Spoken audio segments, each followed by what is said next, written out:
channel.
Good morning to you. It's 6 o'clock on Sunday, the 17th of March. Today, growing pressure on the Prime Minister as senior Tories rally behind Rishi Sunak over a growing plot to replace him with Penny Mordaunt.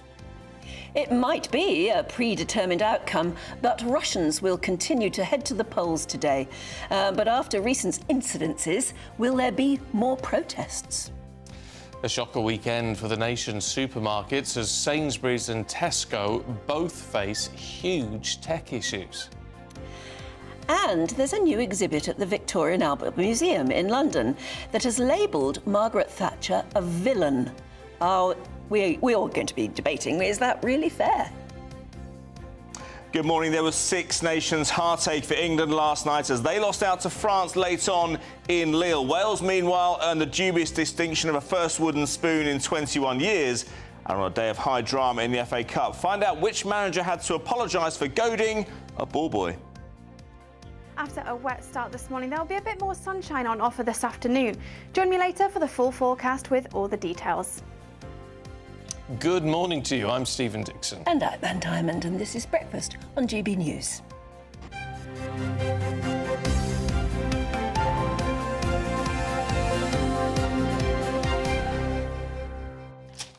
Anne's poised with a bit of paper. What have you found? Oh, I wondered what you thought of more in royal news. Oh. Prince William has been talked into getting, and is now agreed to, in fact, I think we know his name, into having a valet. His own personal valet. Apparently Prince Charles always did, and I think Prince Philip before him. But William has always really not liked the idea very much, because if you let somebody too close, they get to know you too well. And then years from now, they sort of write a book and become TV commentators and things like that. Who you could be referring to. They can know too much about your life. So he's always resisted it, but he has now gotten himself a personal valet. And I just wonder what you... No, I wouldn't. Would you have one? No. No, I didn't. A gentleman's gentleman. I did know someone years ago who worked as a valet for very rich people. And the stuff he used to come out with, He knew too much, did he? Yeah. There was no discretion amongst... So any of your secrets are going to get out. But somebody to sort all your wardrobe and always have something for you, to, so that you don't have to sort through that yourself. Yeah. Get things dry cleaned in time, have a whole outfit planned for you. I mean, that would be nice. That would be nice. But brush your teeth for you.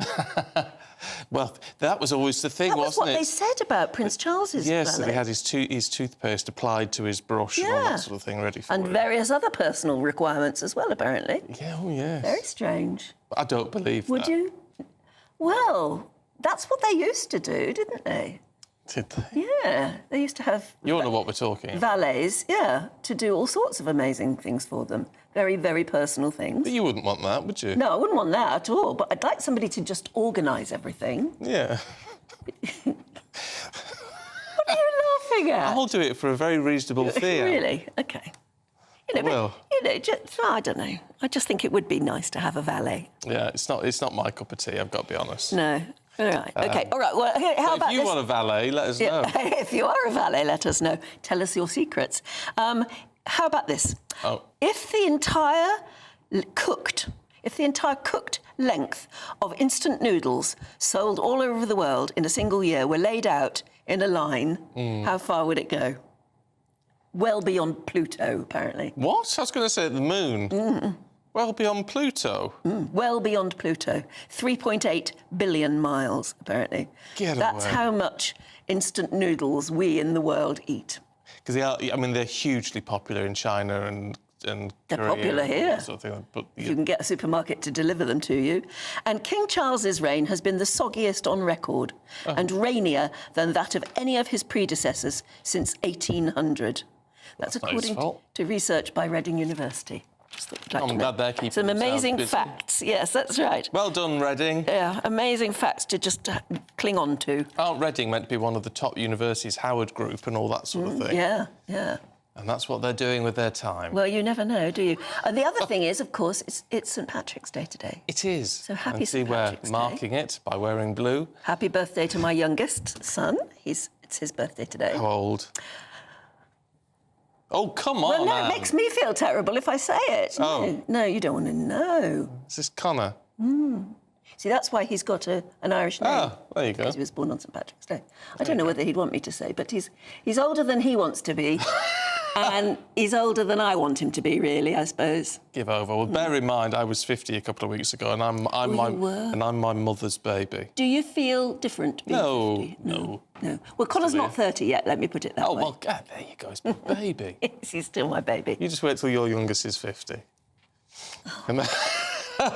Will I still be around? I you- mean, mathematically, is that possible? Then you can cry with my mother. Yes, I can get how your mother must be feeling. You know, it's where you say happy birthday to your son, but he's 50. That means you can't get away with telling people you're 49, can you? No.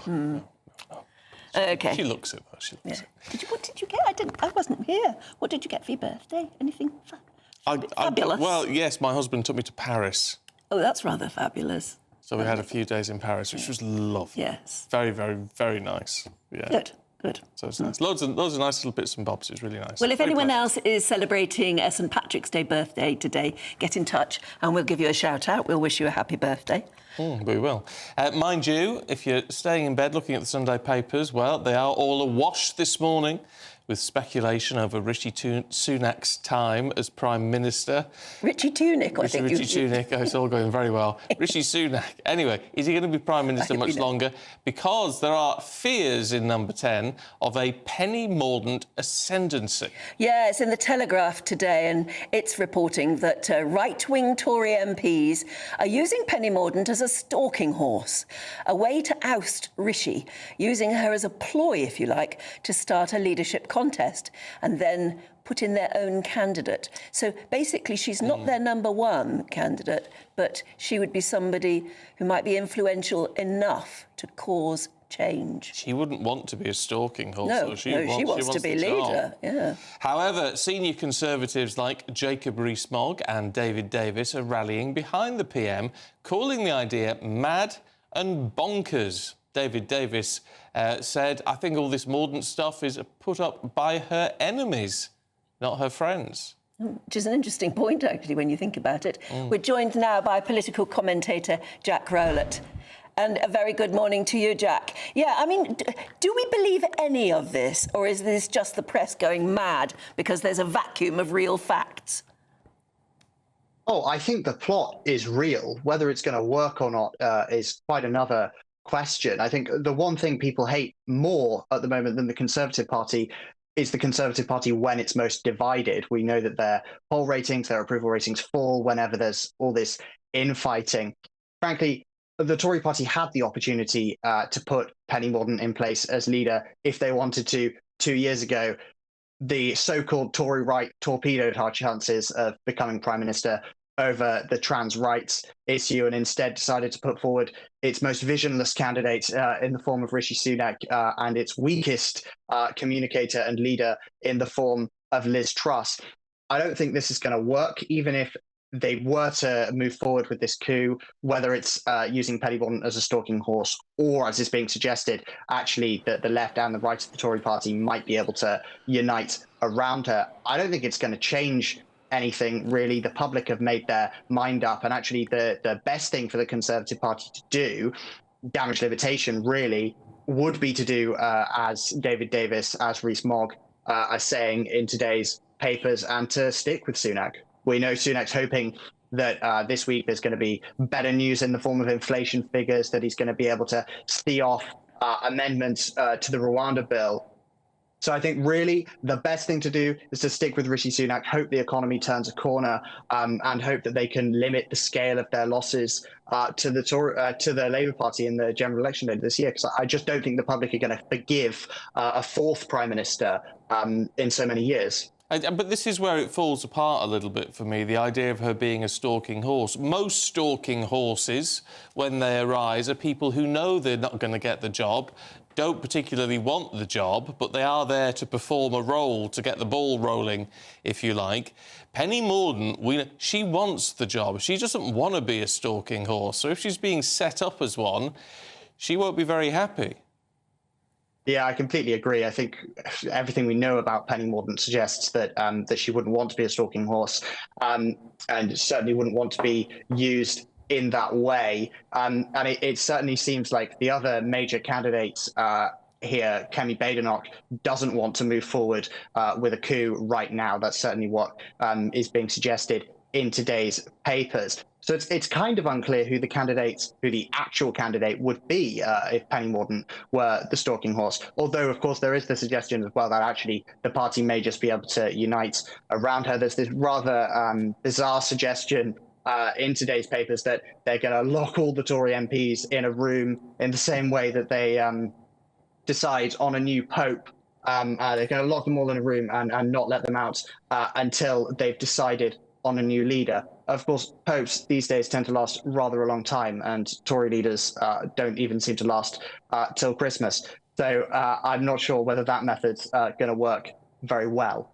But yeah, I don't think this changes anything. I think even if Sunak is deposed, and it's seeming more likely than not that we are going to see some form of challenge, but I think this will just damage the Conservative brand more. It doesn't change the fundamentals of the fact that I think most people across the country, for better or worse, have decided that they want a change.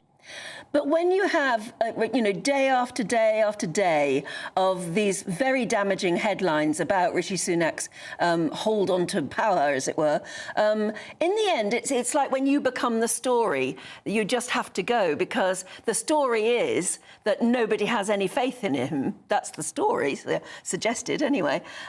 When that is just repeated so often, it becomes the truth, doesn't it? And you wonder how on earth he can hang on in there, seeing these awful headlines every day. Yeah, and look, I think if we hadn't had kind of the saga with Partygate and Boris Johnson and his very public deposal, and then Liz Truss, I think it would be right for the Tory party to maybe have one last roll of the dice and ditch Sunak. But the problem is they've already done this. They've already tried getting rid of their leaders and installing a new one. So I think, yeah, Sunak, he's a visionless prime minister. He's weak. I think time after time, week after week, we're seeing more stories about Sunak's loss of control. But actually, if it doesn't change the kind of fate of the Tory party, there doesn't seem to be much point, because you'd have to do a whole lot of very public bloodletting, so to speak, in order to get rid of Sunak. I certainly don't think he would go quietly for very little real gain in the medium term. I think really they've got to stick with Sunak and just wait and hope something comes up. But of course, the local elections are coming up too. We know that's going to be a massacre for the Conservative Party. So I think the chances of a challenge are going up.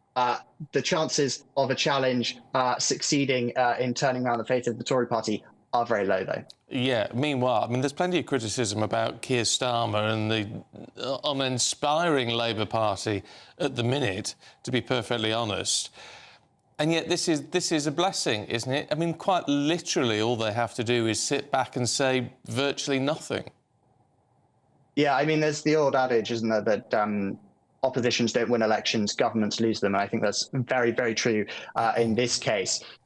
I mean, the Labour Party doesn't really need to do much, as you say. I think that once the country's decided it wants a change, it's sort of set in stone, and it feels very much like we are moving towards definitely a comfortable Labour majority, if not a landslide. And actually, I think that for any potential leadership candidate in the Conservative ranks, they'd be much better thinking, well, we're going to lose later this year. There's going to be a big battle for the soul of the Tory party over its future direction. Actually, keep your powder dry, wait for that time and try and rebuild the party from the ashes later on. That's going to be a much better way of actually making your case and potentially moving the Conservative Party towards your sort of ideological direction. And there's going to be plenty that the Labour Party is going to do in government that there needs to be a strong centre-right party to oppose. And I think really now the Tory party and the potential successors to Sunak need to be thinking about opposition. OK, Jack Rowlett, good to see you this morning. Thanks very much indeed. And, of course, there's lots more speculation, as there almost is every single Sunday morning, isn't there, about what Nigel Farage is up to and whether or not he's going to lead reform. Well, that I find very difficult. Oh, there you are. It's the front page there in the Express. Yes, Farage plots Sunak's demise. But you see, I have to say, I think reform could be in for a bit of a tumultuous time. Because everyone talks about it being Farage's party. Well, he's the honorary chairman. Yeah. Richard Tice is the leader. Now, at what point does Richard Tice get fed up of everything being about Farage? Because I would if I was the leader and I was being ignored. Yeah. He's not the sort of man to be ignored, though. I mean, and he himself has said in the past he's not interested in titles. He just wants change. Who, Tice or Farage? Tice. Yeah, well... And then, of course, there's the ongoing rumbling all the time about whether Farage and Boris Johnson will get together and do some sort of a deal, which would annihilate the Tories, wouldn't it? Who may well be annihilated anyway. Yeah, I mean, the thing to do with all of that would be Boris joining Reform. Now, that would make a big difference. I bet they're talking away like mad about that. Do you reckon? Yeah. But then, of course, Boris wouldn't want to be in anything where he wasn't leader. He's already been leader. He's already been Prime Minister. He wouldn't want anything other than that job again. No. It's interesting times. It is interesting times. If I was a betting man, which I'm not, I wouldn't want to put any money on anything at the moment. No, because everybody's predicting a massive Labour win at the next election. But things can be overturned almost overnight sometimes. Meanwhile, of course, Lib Dems, their spring conference is underway. Ed Davey, I don't think he said it yesterday. I think he said it today, and they're leaking this sort of speech as they do. Saying it's going to be the biggest... the Lib Dems will make it the biggest election for a generation. I must say, one doesn't get that feeling yet. Not from Ed Davey. No. Daisy Cooper, the deputy, is actually very strong. We had her on the show the other day. She's a very strong sort of person. Ed Davey, just, to me, especially with the post office scandal and all that going on and all that hoo-ha. And that's the trouble, that the other prediction is it will be the lowest voter turnout, ever, because people are just so fed up with all of the politics at the moment. Which is very bad for democracy. Which is because if you don't vote, you get somebody else's choice, don't you? Or you get some sort of wishy-washy mishmash by default. Yeah. Anyway, if you've got thoughts, sure you have, let us know. gbviews@gbnews.com. Now, it's been a nightmare 24 hours for two of the nation's largest supermarkets. Yeah, technical difficulties, putting it lightly, means Sainsbury's were unable to fulfil online deliveries and contactless payment systems in stores was shut down, leaving thousands upon thousands of customers either unable to buy groceries or having to queue for cash machines. Sainsbury's says it was caused by an overnight software update. Not a very good one, by the sound of it. And then Tesco experienced similar problems, but on a smaller scale. Well, both chains have apologised to customers, and they say the unrelated issues have been resolved. Odd that, though, isn't it? Joining us now is GB News reporter Theo Chikomba. Hello, Theo. Where are you? Is anything happening where you are at all? Are people able to buy things now? Is it all resolved? Well, customers up and down the country, like some of those here in St Albans, have been left disgruntled after this technical issue we saw taking place yesterday. Now, starting off with Tesco's, they say a small number of the deliveries that were expected to arrive at people's properties weren't able to be fulfilled. but they have gone on to say this has now been solved and they are working through that. And then we move on to Sainsbury's. As you mentioned, there was an overnight software update Friday going into Saturday, and that then had a knock-on effect on the deliveries that were meant to be delivered yesterday. Now, we spent some time at a Sainsbury's superstore yesterday, and some people were coming out the store empty-handed because there was an issue with contactless payments, which has now been resolved though, but people were going inside there who didn't have cash, were expecting to be able to use their contactless cards as they normally would do, but they weren't able to. And outside the store as well, there was an ATM which said you couldn't withdraw cash at the time. So, of course, in context, actually, these superstores, so Sainsbury's and Tesco's, they have around hundreds of thousands of deliveries every single week. So it's unclear at the moment how many people have been affected, but if they're doing hundreds of thousands of deliveries a week, it's certainly a large number. Now, there are questions, of course, about the financial impact, as people would have gone to other shops instead of going to Sainsbury's and Tesco's. And of course, the other question is, nowadays we are so reliant on technology, ordering online, our phones and things like that to get our shopping delivered to our front door. Is there a question that maybe cash should be the incentive for supermarkets to use rather than relying on only contactless and chip and pin, so those people who aren't able to use technology in that way, or if it does break down in the situation we've seen this weekend, that this situation doesn't occur. But the issue now is the backlog. All of those people who are expecting to have their deliveries, when will they receive them? But for others, though, they were hoping their food would be delivered yesterday for plans that they had over the weekend. OK, Theo, thanks very much indeed. Exactly. I think it's the backlog that's going to cause a real problem, because if you rely on your groceries being delivered, and it's very difficult for you to get out and do a big shop, you were relying on the weekend's worth, weren't you? Probably something you were going to cook today for family Sunday lunch or something. And, you know, if they can't deliver, I mean, it's difficult enough to get a delivery slot on ordinary days, but how would you get it re-delivered? Or no, you've had it, I should think. You've had it for a whole weekend. You're going to have to just go out and buy it. So, but not everybody can, you know. No, not everyone can. And the whole cash thing, well, supermarkets all take cash, but it does make you realise that cash is king. At least it's not going to. I mean, I don't use cash, but even so, under the circumstances, you know, this is where cash works. Yeah. There you go. Tricky, isn't it? It's tricky. It's a tricky one. Just shows how systems, it's like computer systems, hold us to ransom sometimes when they go wrong, don't they? They do, and it's only going to get worse. Yeah. So the minute all that goes, we've had it. All right, it's 6:21. Let's have a look at some of the other stories heading into the newsroom this morning. National Highways has said good progress is underway as they continue work on the M25 in Surrey, where engineers are bringing down a bridge. The unprecedented move marks the motorway's first ever planned daytime closure, and it's a 5-mile stretch between junctions 10 and 11, and it's been shut in both directions since 9 o'clock in the night on Friday and won't reopen again until 6 in the morning Monday, tomorrow, if works finish on time. We better had. New government guidance from the Ministry of Transport means councils in England will now have to consider local residents' views before introducing low-traffic neighbourhoods. Draft guidance due to come into force in the summer reveals councils will need to be confident that a low-traffic neighbourhood has the support from most of the community. And a volcano in Iceland has erupted overnight, the 4th time since December. Residents of Grindavik, just south of Iceland's capital, Reykjavik, are evacuated again, and authorities had warned for weeks that another eruption was imminent.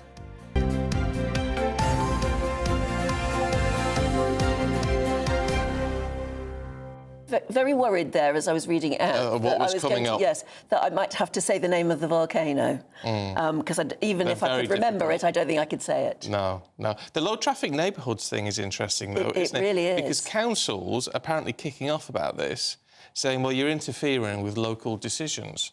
But I thought the councils were meant to reflect what people wanted. Yeah, and a lot of residents are really fed up to suddenly find they were never consulted, and sort of almost overnight their whole traffic system around them has been affected. Drive me mad. And apparently it is driving some people completely bonkers and getting very hot under the collar.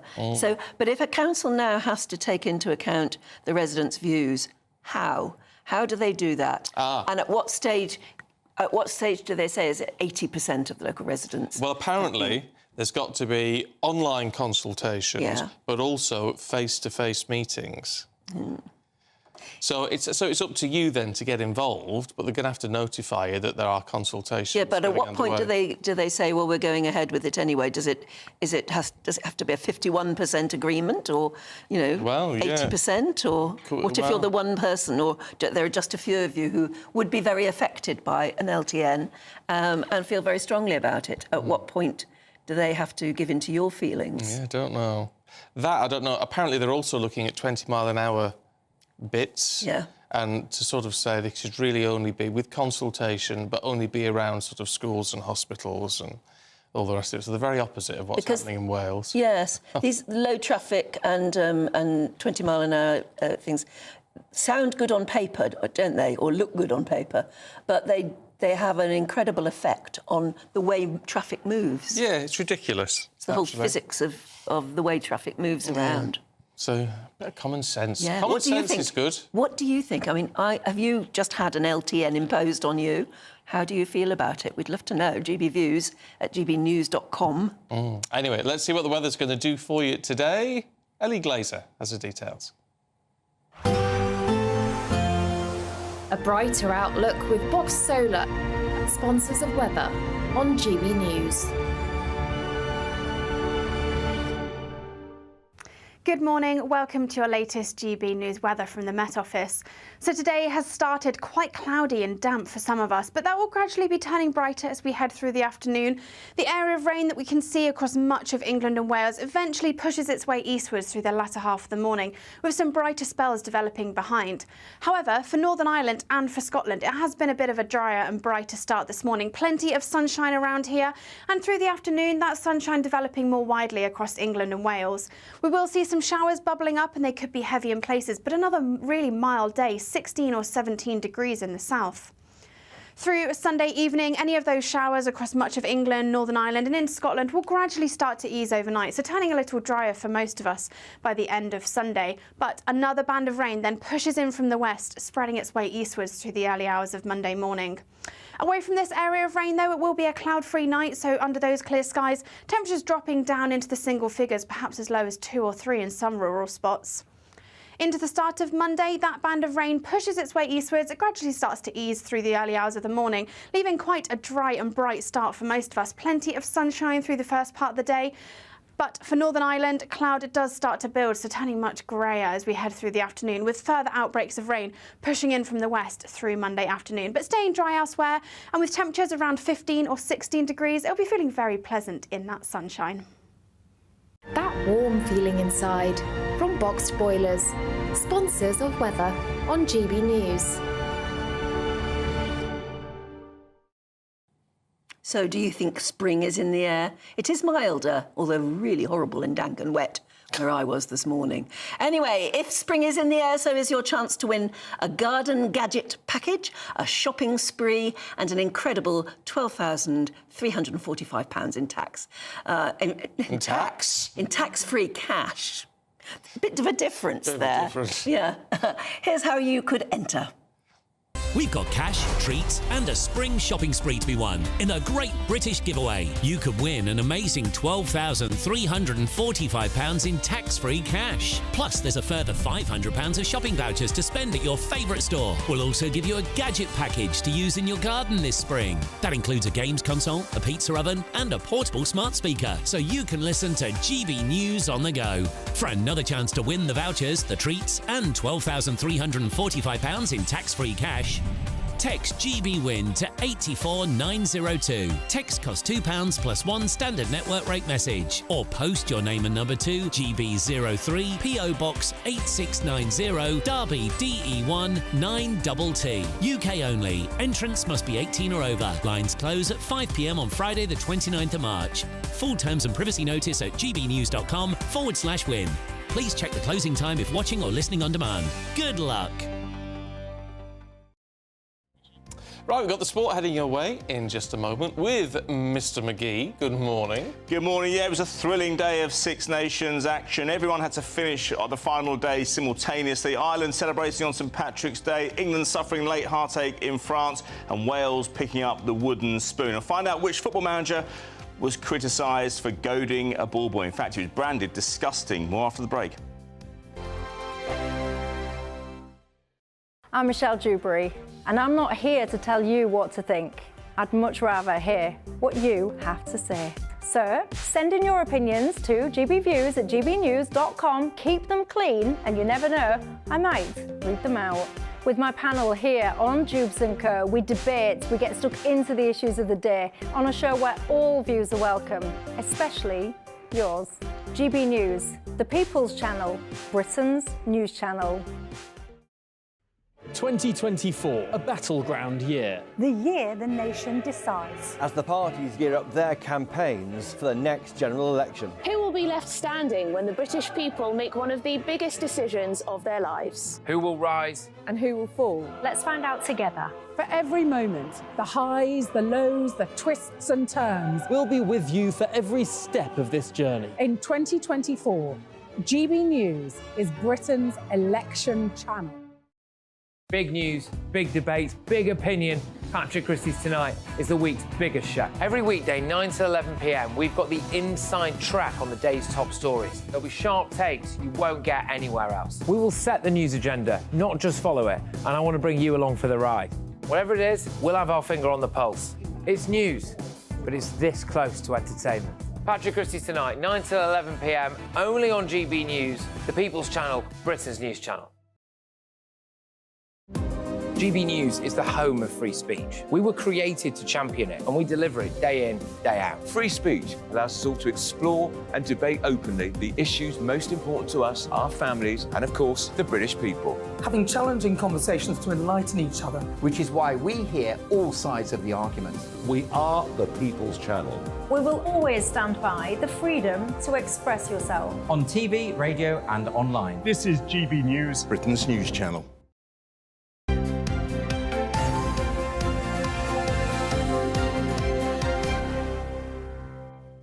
6:31. Time for the sports news this morning with Aidan on St Patrick's Day. What could be more fitting for Ireland? Well, sensational yesterday. I mean, Scotland have been very up and down in this tournament, and you never know which one's going to turn up. They played so well in Wales for the first half. They beat England, of course, but they lost to Italy last week, as we know. And so Ireland swatted them away. Yes, they had that disappointment of losing to England late on at Twickenham last week with the late kick. But they're the ones walking away with a fifth Six Nations since 2014. They are the eminent team now in Europe, I would argue. They will have huge regret in their heart, I would imagine. They didn't win the World Cup just a few months ago. They're that good, they're that talented, and that's why they're walking away with the Six Nations trophy Yeah, this but to weekend. do it this weekend is just fabulous for them, isn't it? It is, absolutely. I only thought about it this morning, actually, when I was too focused on England winning it, England losing and Wales winning getting the wooden spoon. But, yeah, sensational for them. And, of course, England suffered some late heartache in Lille as well. They played very, very well, actually. They played some brilliant attacking rugby, some bad defensive errors as well, and lost it late on to a Ramos kick. Wales, you have to give Italy a little bit of credence here, actually, and because we've been ridiculing them for some years now, and yet they beat Scotland last week. They ran England very close in the first match. They ran France close.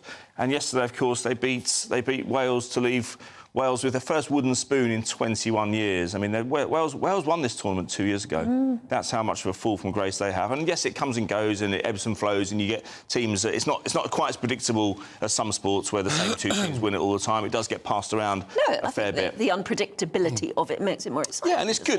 It's good. Italy have been ridiculed over the years. Why are they in the Six Nations? They shouldn't really be there. They never do anything. And finally, there are signs that they're coming good. I remember back in second to bottom. Yeah, I know. Well, no, but they still won 2 matches, and they didn't disgrace themselves in any of the other 3 games as well. And this is an elite level of rugby. I remember back in the 80s. I remember in football, Turkey were losing 8-0 twice to England. A few years later, they're in the FA Cup. The FA Cup, no, that's domestic football. That's a different sport, I think. They're in the World Cup semi-finals. So it's about progress. That's what sport's about. It's about improving. And look, the results last weekend set us up for yesterday. At least it was a bit more interesting. It was a bit processional before that, and at least we saw a few upsets and we saw a bit of entertainment yesterday. You see, I know why you mentioned FA Cup there, because you're still shocked, aren't you, by that Coventry win yesterday? Well, it was a fantastic win, but you know what? It's been overshadowed, sadly, because Mark Robins was this is the Coventry manager, a man with a real love affair with the FA Cup. He was rumoured to have, or reported to have, saved Alex Ferguson's job with a goal he scored for United back in 1990. Now, he takes Coventry back to Wembley in an FA Cup tie for the first time in 37 years yesterday, but they were losing going into added time at Wolves. This was a sensational match at Molineux. It really was. It was one of the early kickoffs. And he is upset with the conduct of the ball boy. He's smirking. He's smirking, apparently. Right. So it's a real serious offence. And he walked away with the ball and then dropped it. He didn't. Hang on, who was smirking? The ball boy. The ball boy was smirking. Yeah. So I know he's 13 years old, though, Anne. Oh. And no better. He should. But this is the thing: when you're the home club, I know for a fact there are instructions given to ball boys and ball girls by the clubs. If we're winning, don't be in a hurry to give the ball back to the opposition because they could score. So Mark Robins got frustrated with this. Gary O'Neill, at the end of the match, the Wolves manager said to celebrate in a young boy's face like that, because Mark Robins celebrated in front of the ball boy's face. He said to celebrate in a young boy's face like that was disgusting. The boy is really upset. It shouldn't happen. Mark Robins then had to issue a grovelling apology. All apologies in the media terms are grovelling, aren't they? We all know that. But Mark Robins said, "I've got an apology to make because just before our winner, a young kid, a ball boy, had the ball in his hand. He dropped the ball and walked away smiling. It really annoyed me."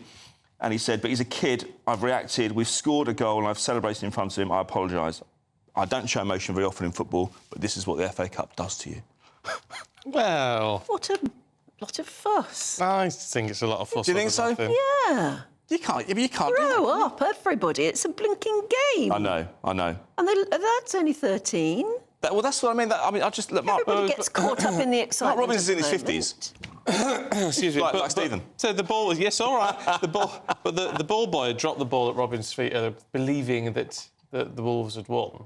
No, I wouldn't say... And that's with the smirk and all the rest. Probably the smirk, yeah, because the Coventry, having dominated the game, having had the best of the game, were now losing, and that's what was expected to happen. But this was a huge shock. This was a Championship club going to a Premier League side. They scored 2 goals in added time. It was absolutely sensational. It's what the FA Cup's all about. I moan about this. The FA Cup is it's a bit predictable. Do the big clubs take it seriously? Wolves had a big opportunity yesterday, and frankly, they blew it against a very good Championship side. They bloodied their nose. Well, I don't know. I think probably maybe that lad was a bit too cocky. There was a great story of about 10 years ago. Eden Hazard, a very famous Chelsea player, wrestled a ball off a ball boy in Swansea and issued an apology afterwards. And some 10 years later, it emerged that young boy is now a multi-millionaire tech captain of injury. Yeah, who has the last laugh, Exactly. I think he's even richer than Eden Hazard. It's lovely. Loving it. Brilliant. Right, can we have a look at... Oh, no, I know you want to talk about Djokovic, don't you? Yeah, but you don't. Well, no, you don't like him. I don't. No, I just again, I don't like cocky people. It strikes me as a bit cocky. He's a bit. No, he's too deadly serious. More than cocky. He's divisive. He's divisive, but you can't ignore his talent. No. But he did lose What's to. he done? Yeah. If you're gonna have your cockiness kept in check, then it helps to lose to the world number 123 at Indian Wells. He's now decided to pull out of the Miami Open this week. Now, a cynic would suggest, especially a Djokovic detractor like you two, that there's something different behind this. He wants to manage his schedule because we've got the Saudi onslaught coming into tennis. That's the next sport in the eye line of Saudi investors, and he wants to be on standby. He wants to prolong his career enough to benefit from that cash windfall. It makes sense. Why not? You're a long time retired. Why not get some money in your back pocket? As I say, a little bit cynical. Maybe he's just managing his schedule. He doesn't need to think financially, though, does he? Well, I've known so many football people and sports people who retire thinking, wow, we've got £12 million in my back pocket. When you can't adjust your lifestyle, it's very, very difficult. And that money, when you turn the tap off, that money soon evaporates. I tell you, Boris Becker was a fantastic case in point. Well, that's very true. Yeah. That's true. £12 million doesn't go as far as No, it it used really to. doesn't. Well, Djokovic would have a lot more than that, actually. He'd have over 100. Yeah, he's got... so he should be all right. Yes. He should, that should keep him in prawns on a Friday night. But what makes him so rich isn't just winning these big championships. It's the tennis academy. Yeah, but he wants to be... It's everything else. Also, when of course, Saudi... that would just go like that. Well, it would. Yeah, it just goes. And this is the problem with sports people. When the tap is turned off, they have to then adapt their lifestyle, adjust their lifestyle. Very, very difficult things to do. I've known footballers who lived in Alderley Edge who used to get a helicopter down to Battersea to go shopping in Harrods. Once they stop getting paid 50 grand a week, that soon they have to maybe shop more locally. I mean, it's a nice place in Alderley Edge, to be honest. Sainsbury's deliver, or maybe not. No, maybe not at the moment. Tesco's value range. Yeah, that's good, Very reasonable. Well, I don't know. There's nowhere to park your helicopter. No, I used to buy the baked beans there, though, when I was a student, and they were different. They weren't just the same as the Heinz. No, they're very different. Yeah, I thought the sauce was a bit runny and the beans a bit hard. Heinz don't make beans for anybody else. Is that right? Yeah. I always thought that was... I didn't think that was... They won't make them for anybody else. Yeah, I just thought they just did a lower quality version, you know. A lower quality version. Didn't work well on a jacket potato in 1997, I'll tell you that. A less saucy sauce, nothing worse. Whereas hummus... Hummus. You know, wherever you buy your hummus, if you go to a posh supermarket or wherever, or just the garage shop, hummus is made by the same people. Is it really? It's a company of, I think it's owned by two brothers, and they've had this company, they've built it up from almost nothing, and it's all made in an enormous factory somewhere on the M25. No. Yeah. They had a quiet day yesterday. And they do posh. They package it poshly for Waitrose, and they package it more, fundamentally for others. But it's made by the same people. Oh, there you go. I knew a guy who put food. He was the first guy to put food on passenger planes back in the late 70s. Really? Yeah, he made £35 million. I'll bet. Wow. Yeah, I tried to keep on his good side. I bet you did. Let's not talk about all these people with loads of money. Yeah, it is, isn't it? Dreadful. Very depressing. Though I am in for the lottery tonight. Bought a ticket. Are you? Oh, no, that was last night, wasn't it? Oh, did you win? Today. You might not need to be here. Oh, clearly I didn't win. No, they would have rung you. Is that what they do? Yeah, if you win the jackpot, you get a call, yeah. Oh, do you? Yeah, if you've done it online, yeah. Okay. Or knock on your door. I wouldn't know, sadly. Oh, well, there you go. That's another £2 down the Swanee. Yeah. Aidan, thanks very much indeed. See you later on. Coming up, we'll have a look at the newspapers for you with Tom Slater and Emma Wolfe.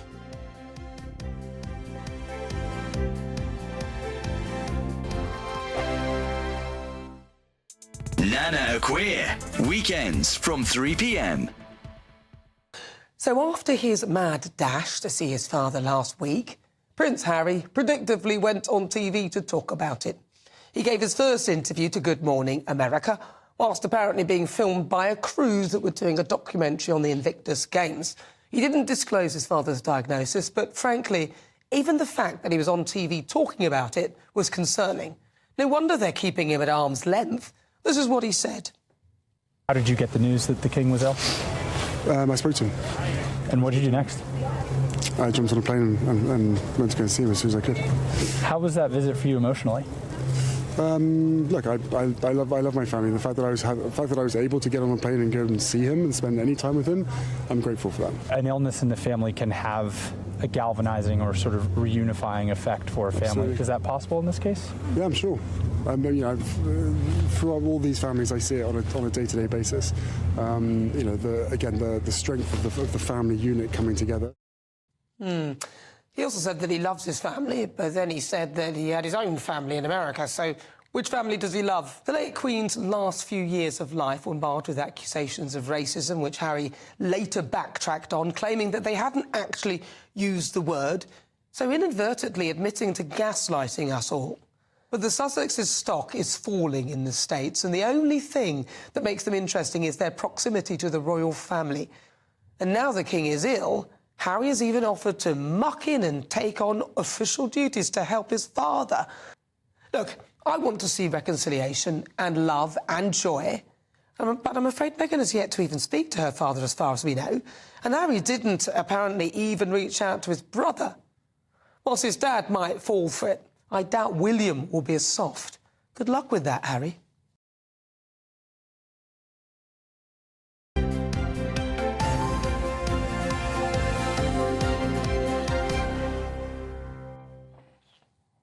Right, 6:42. Let's cross to Russia now. And the final day of voting in their presidential election is taking place today. Vladimir Putin, of course, set to secure another 6 years in power through an election that not everybody is terribly impressed with. Its fairness. No, well, I mean, he does face 3 candidates who have voluntarily abstained from criticising him. It's an interesting way of putting it, isn't it? 2 anti-war opposition candidates have already been disqualified from the race. And his counterpart in the EU, the European Council President Charles Michel, has already sarcastically congratulated President Putin. He took to Twitter saying, "No opposition, no freedom, no choice." Well, former advisers of the Clinton and Bush administrations, Steve Gill, is at a polling station in Samara in Russia. It's about 1,000 kilometres from Moscow or thereabouts. Morning, Steve. What's going on? Because there have been a number of protests over the weekend. Yeah, nothing really significant. And basically, you can see behind, this is the polling place in Samara. And polling turnout has been very high. About 80 to 85% is what they're predicting at the end of the polling. So people are turning out, despite, as you said, the anticipation, the expectation that Vladimir Putin will win and win handily. I was talking to one of the polling observers earlier today who said that voters are telling them that they are voting not just because they think that it's a close race, but because they want to send a message that they support Putin. And there's a lot of reasons, too. They have 2.6% GDP. They have 7% inflation. It was 1,500% when he first took office. And, they're happy with where the economy is. They're happy with his leadership. And one of the voters told me today that by voting, even though they think he's going to win handily, it's like shaking his hand and saying thank you. You're seeing some of the ballots. You vote by party. And then you put it into either an electronic counting machine that counts it and then holds it below, or you put it in a transparent box. So there is not only transparency in where the ballots go, but they also have video cameras in every precinct. So anybody in Russia and the political parties and the observers in Moscow can watch in real time, live time, the vote and the count. What are you doing there? I mean, are you there in some sort of official capacity to observe, or is it just because you're curious about this sort of thing? Well, I am curious because, there's so many people that are opining about this election without actually seeing it and being here. I'm not seeing anybody from CNN or Fox or the Washington Post, but they're declaring opinions about the election.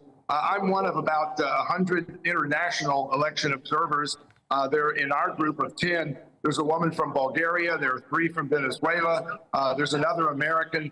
So it's a diverse group just in our group, and there are groups like this going to polling stations all over Russia. We've been to about 15 polling stations in the last 3 days. Yeah, and you make a valid point when you say, well, people are turning up, the boxes are transparent, there are cameras everywhere, the electronic voting system seems to be fine. So the result in itself may be valid. The question around whether the election is fair or not is about the pressure applied from the Kremlin and whether people are too frightened to do anything other than vote for Putin. Well, again, they're not going to have their votes revealed. And you just had, back in September, the mayor of Moscow got reelected with 75, 85% of the vote because the streets are clean, they're safe, there's buildings going up everywhere. A lot of people have this impression of Russia from, their visuals of back in the 60s or 70s in the Cold War, where it's these cinder block buildings. Moscow itself is as vibrant of a skyscraper city that is booming, and I think people are voting what they're seeing and what they're feeling, not because they're intimidated or being told they have to vote for Vladimir Putin. Fascinating. That's one of the main reasons you're there officially observing. Thank you very much indeed for joining us. Thank you, guys. Always good to talk with you. All right, 6:47. Let's have a look at some of the newspapers this morning. Sunday Times has the Defence Secretary forced to abandon a trip to Odessa in Ukraine over fears he could be targeted in a Russian missile strike. And the Sunday Telegraph leads with claims that right-wing Tory MPs are using Penny Mordaunt as a stalking horse to get rid of the Prime Minister. Mail on Sunday has friends of Diana, Princess of Wales, expressing anger after an advert used her fatal crash to promote euthanasia.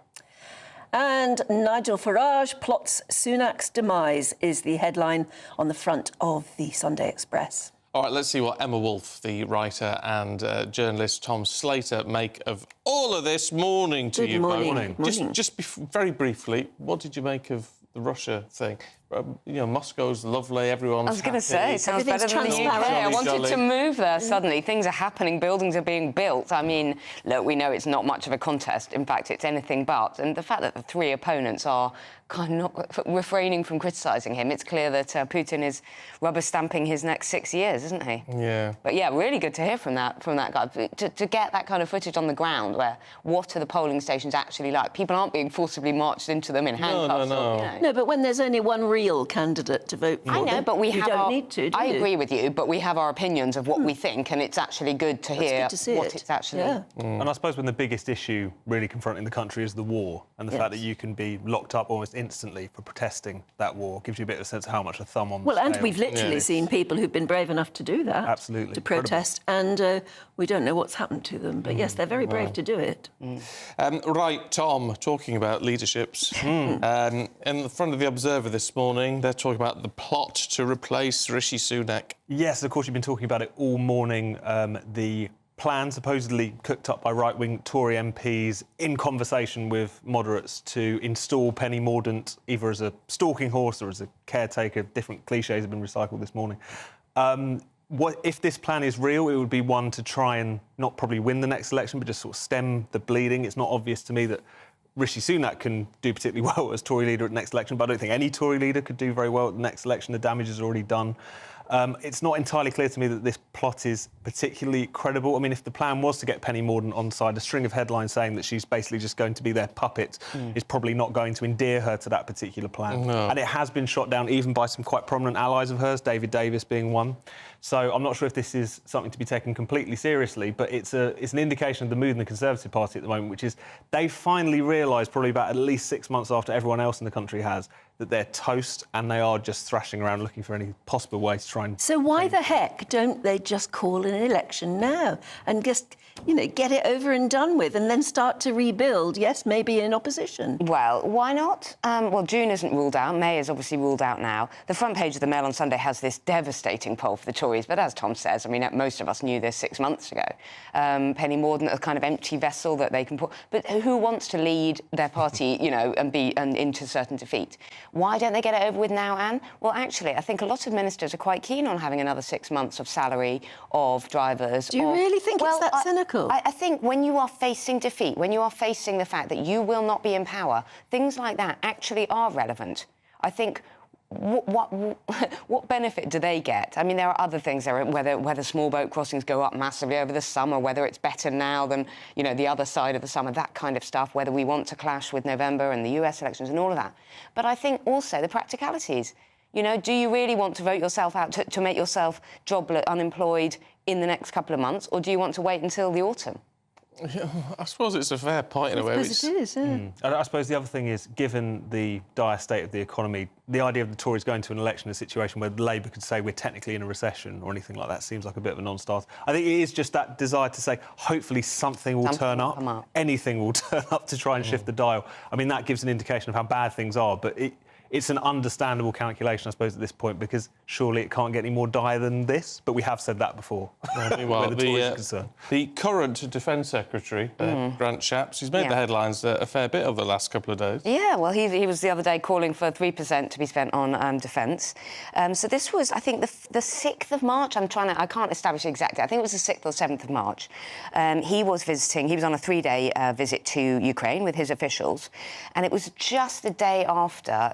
shortly after that near miss on Zelensky and the Greek Prime Minister Mitsotakis, which actually, and this was in Odessa, and there was a huge explosion just a few hundred metres from their motorcade, which actually killed 5 people. You know, it was a big explosion. That was right close to Zelensky, and from that, there was a sense there was a credible threat to the safety of Shapps, Grant Shapps and his people. And so he was forced to abandon his visit to Odessa, the southern port city, and didn't go. But yeah, he's been around and about, and as you say, calling for more money for defence. So we shall see, because we've got loads of money going spare in this country, as you know. Yeah, rolling in wash with it, yeah. Onto the Express and Nigel Farage again. What's he up to? Is there any plotting? You think so? Stephen thinks that he's definitely on the phone to Boris, and they're talking. So. I think so. But this story says Farage plots Sunak's demise.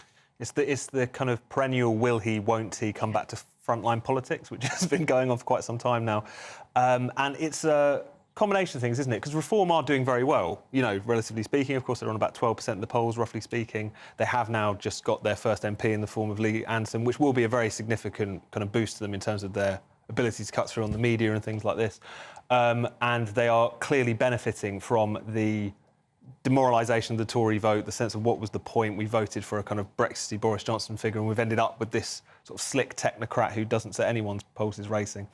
And the question is he going to come back? In terms of the Express story, it's a little bit thin on the details, but what you seem to hear is he will be kind of leading the campaign. We're not talking about him replacing Richard Tice as leader, who he was very concerned to praise very much in the quotes that he was giving to the Sunday Express in order to make clear that that's not what's going on here. But it is a reminder that in terms of various iterations of this party, whether it's the Reform Party, the Brexit Party, UKIP, they have struggled at points in which Farage decided to take a step back from the limelight. In terms of having that level of cut-through, he is, regardless of what you think of him, a very gifted communicator, politically speaking, and it's hard not to conclude that their fortunes would be significantly boosted if he did decide to take on that bigger role. Will he, given the fact that he seems to be quite enjoying himself, both of his role at this particular parish, but also going out and covering politics in America, being in television, going into the jungle and so on, does he really want to kind of step back into the fray? That's not entirely clear, but I think it's unbelievable that he wouldn't have some quite prominent role in the election. I tell you what, if a few more MPs cross the floor, that could significantly change this election, couldn't it? Yeah, and look, I mean, makes Reform look viable. Well, and they do look viable. If you've got the Conservatives, the worst polls are showing the Conservatives on 20 and Reform on 10. That is significant. Given they've come from a standing start. I agree with Tom. It's great that Lee Anderson is going to raise their profile. They've now got an MP in the chamber. But I still think that Nigel Farage is probably keeping his powder dry. I don't think... Ben Habib and Richard Tice were saying there's a big announcement coming from Reform, and everyone was sort of rubbing their hands. But I think it's more, Nigel sort of putting his support behind them rather than actually taking on that leadership role or any kind of...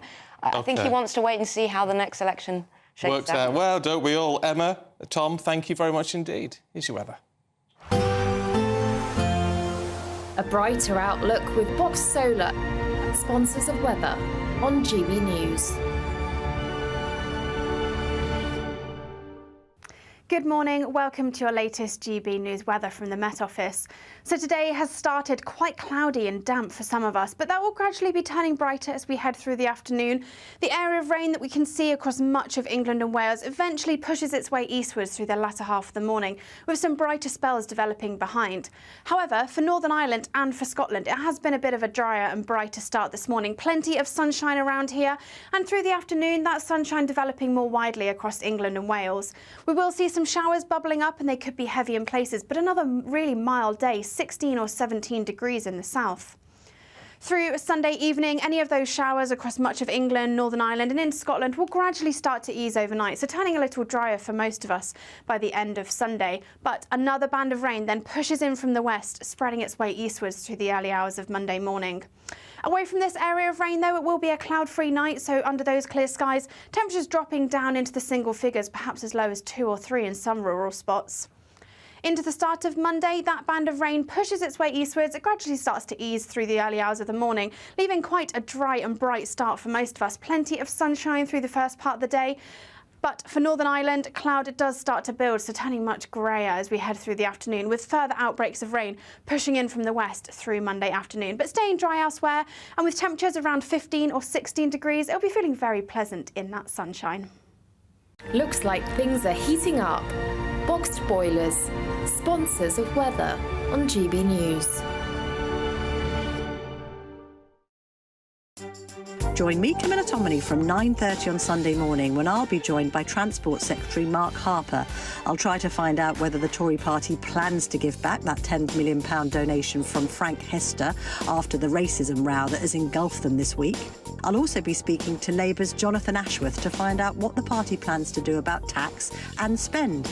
And former Tory party leader Ian Duncan-Smith will join me in the studio to discuss whether Rishi Sunak has a chance of winning the next general election without Boris Johnson. All that and more with me, Camilla Tominey, from 9:30 on Sunday morning.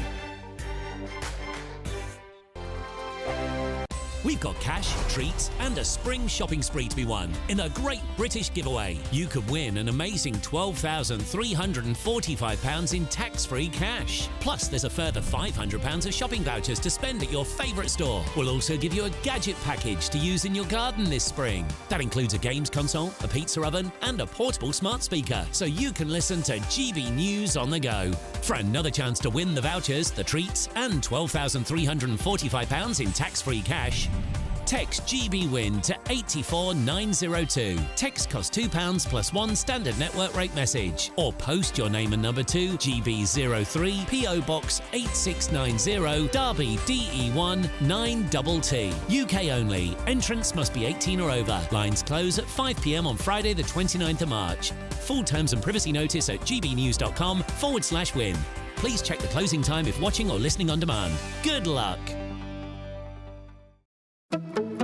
Good afternoon, Britain. Good afternoon, Britain. Weekdays from midday, we bring you the most compelling stories from across the United Kingdom. And why it matters to you. From your doorstep to our inbox. That's right, we want to hear from you. Good afternoon, Britain. Only on GB News, the People's Channel, Britain's news channel. From 10 a.m. every Saturday, we want to make you think and we want to make you laugh.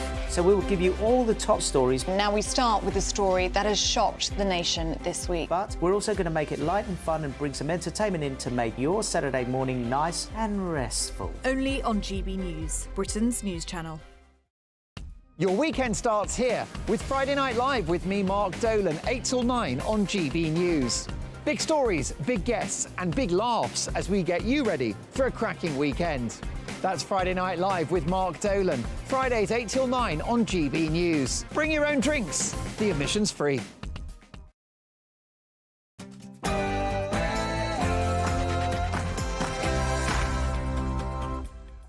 Good morning to you. It's 7 o'clock, Sunday, the 17th of March. Today, growing pressure on the Prime Minister as senior Tories rally behind Rishi Sunak over a growing plot to replace him with Penny Mordaunt. A shocking weekend for the nation's supermarkets as Sainsbury's and Tesco both face tech issues. A shocker weekend for the nation's supermarkets as both Sainsbury's and Tesco's face tech issues. And just after 7, a new exhibit at the Victoria and Albert Museum in London has labelled Margaret Thatcher a villain. But is that really fair? It's a happy St Patrick's Day to you from us. Stay here on with us at GB News. We'll bring you all the festivities that are happening throughout the day. Good morning. It's an FA Cup weekend with Manchester City remaining on course for back-to-back trebles. Next up, it's the turn of their rivals Manchester United, who host Liverpool this afternoon at Old Trafford, and that's where I'm heading straight after this show. After a wet start this morning, there'll be a bit more sunshine on offer this afternoon. Join me later for the full forecast with all the details. Good morning to you. I'm Stephen Dixon. And I'm Anne Diamond, and this is Breakfast on GB News.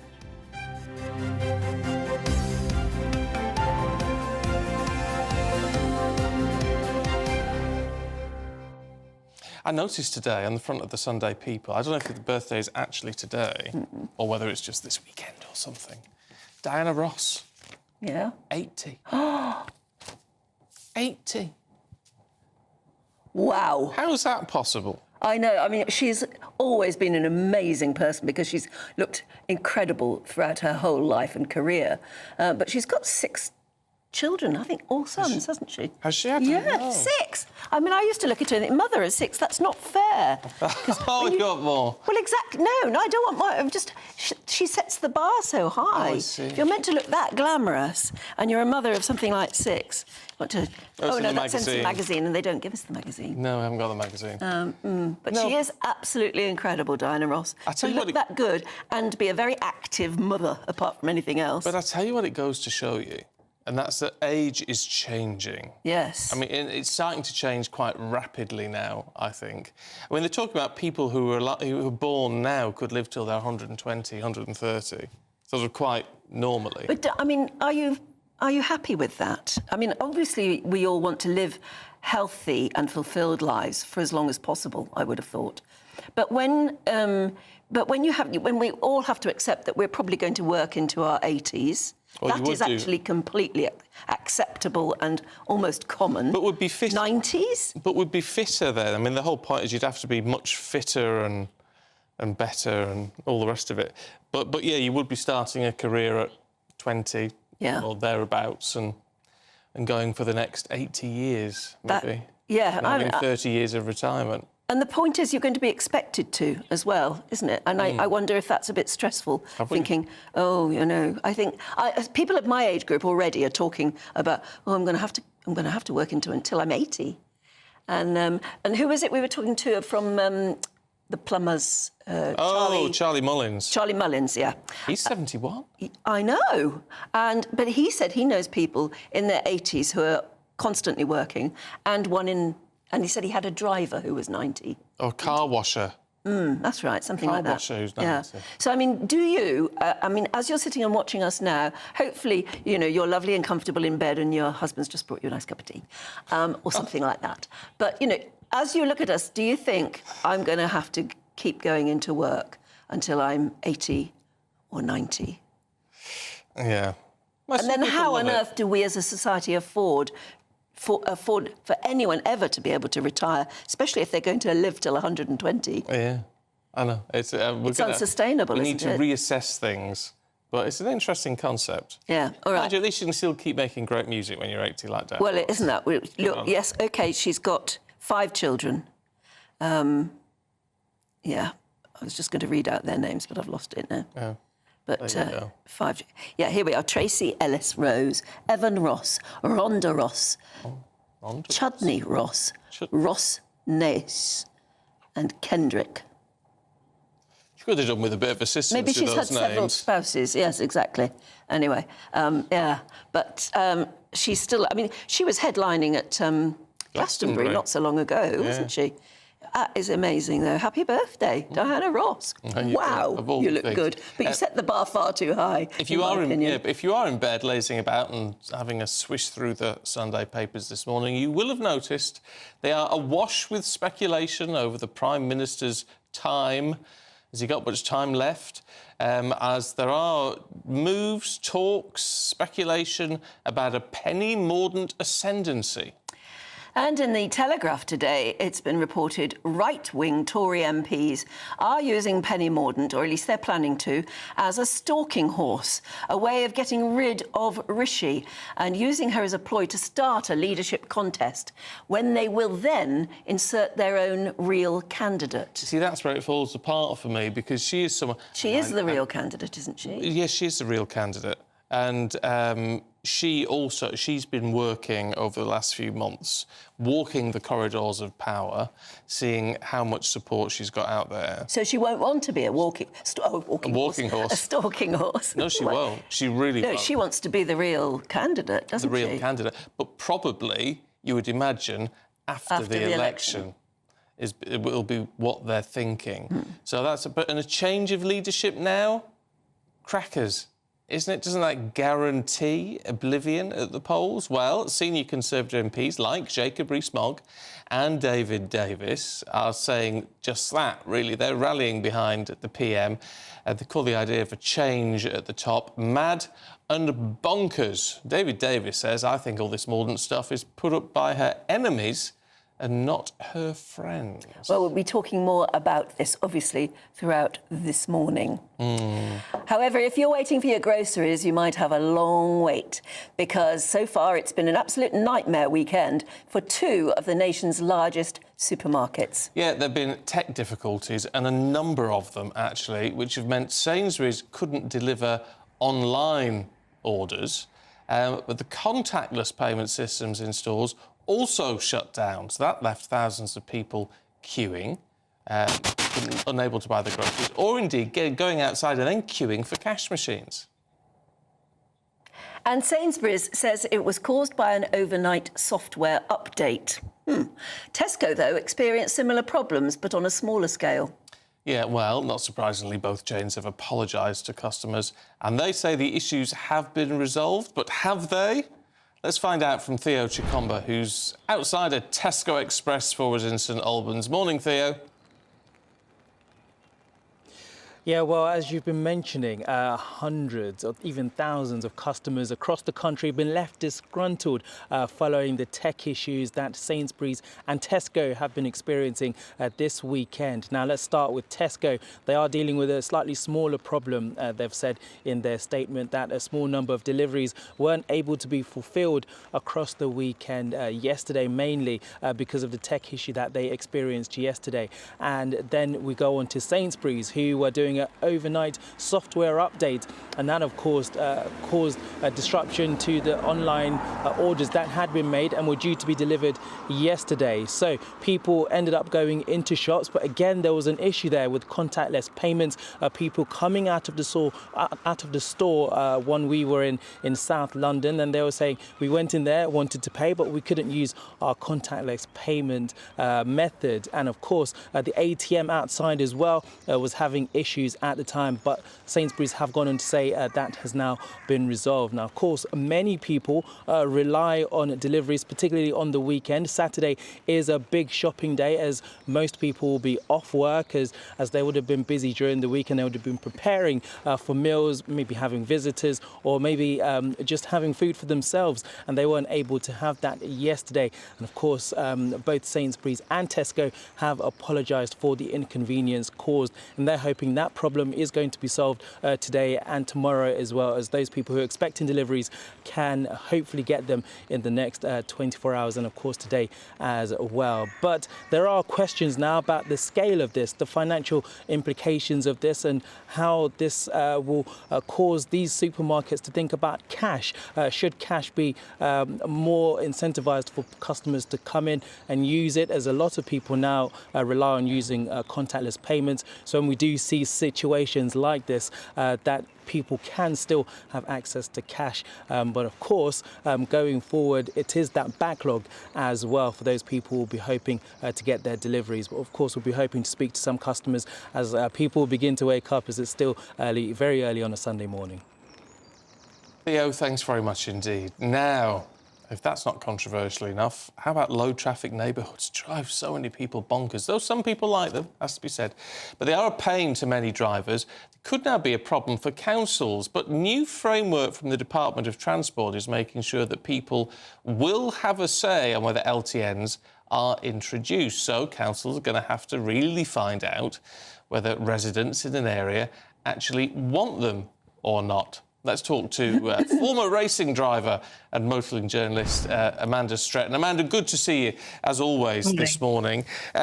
I'm surprised that councils were introducing them without any sort of consultation already, to be honest. I know, it's an absolute mystery, isn't it? Because certainly in the area that I live, the which is in Oxford, the implementation of the low traffic neighbourhoods has been absolutely chaotic. It has meant that businesses are suffering. I mean, the report that we've seen today talks about the challenge that emergency services are having getting to people who actually need them. It's also impacting all the local businesses, because people are being forced onto these main arterial routes. Those routes are now absolute gridlock. All the sort of small roads in the area as well, which have now been blocked off, can't be used. People simply cannot get about. And what's been happening in these low traffic neighbourhoods have been decided by people who don't live in the area. They don't understand the way traffic moves, the times of day.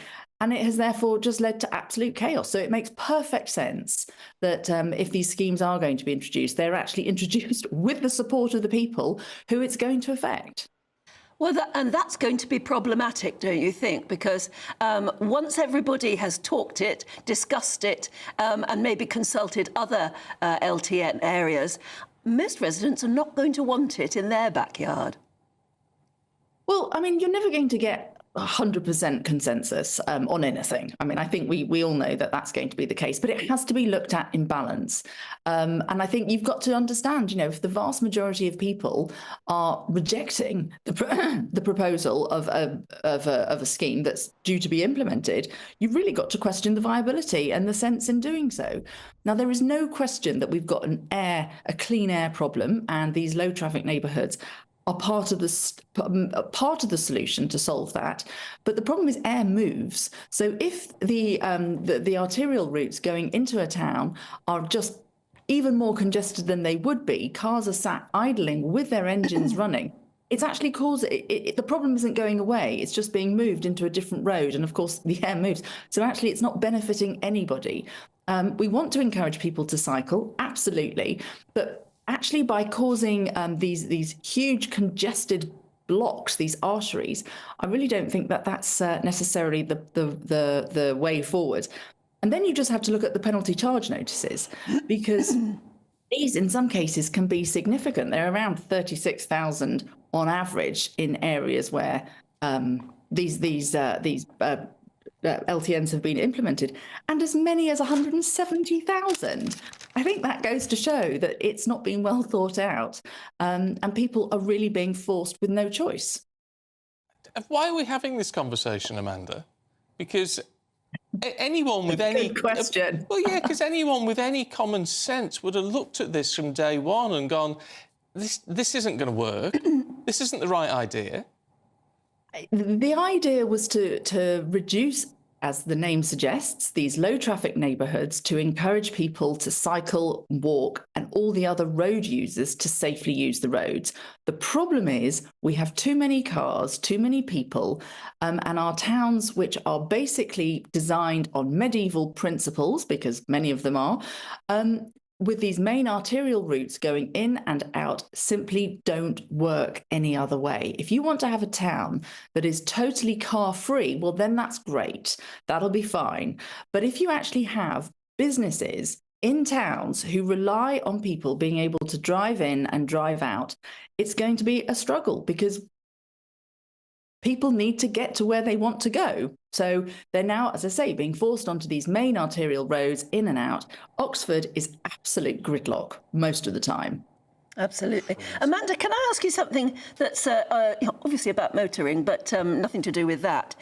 There's a report in one of the papers today saying that manual cars are dying out, and that we in Britain are doing more and more, passing our tests and becoming drivers who only drive either electric cars, which I gather typically don't have gearboxes, or just automatic cars.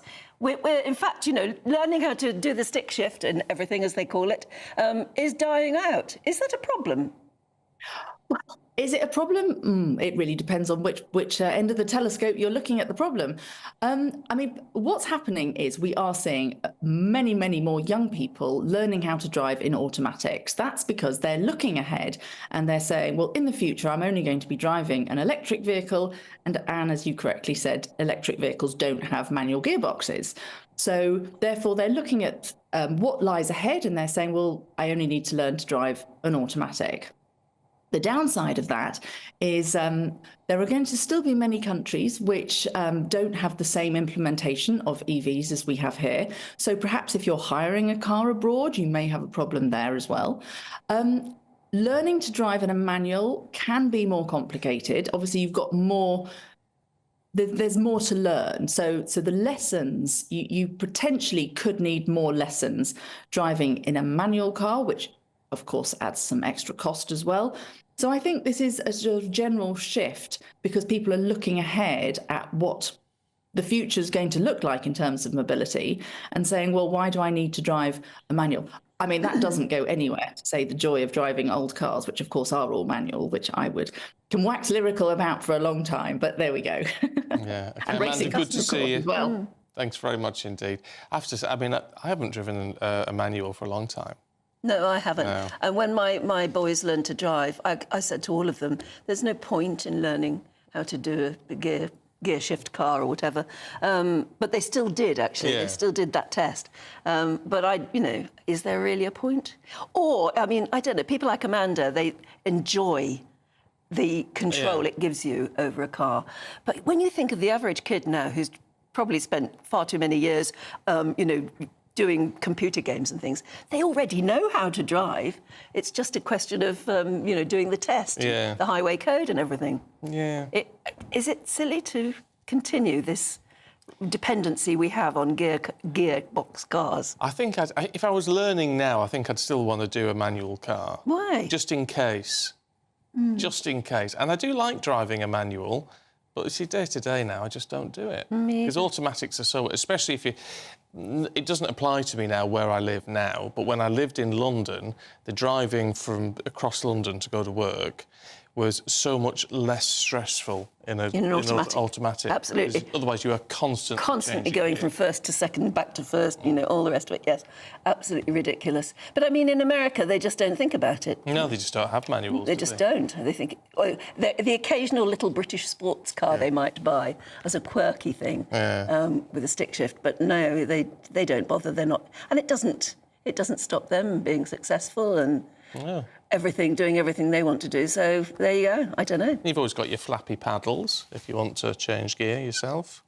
Your flappy paddles? You've got flappy paddles on yours. No. Those behind the steering wheel. Oh, no. They're flappy paddles, so you can...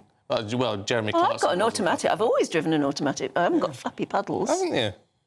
Oh, you want flappy what do you do paddles? with them? Well, you can change gear in them, so you can effectively drive it as a manual, but obviously you haven't got a clutch, so you just flick to change gear.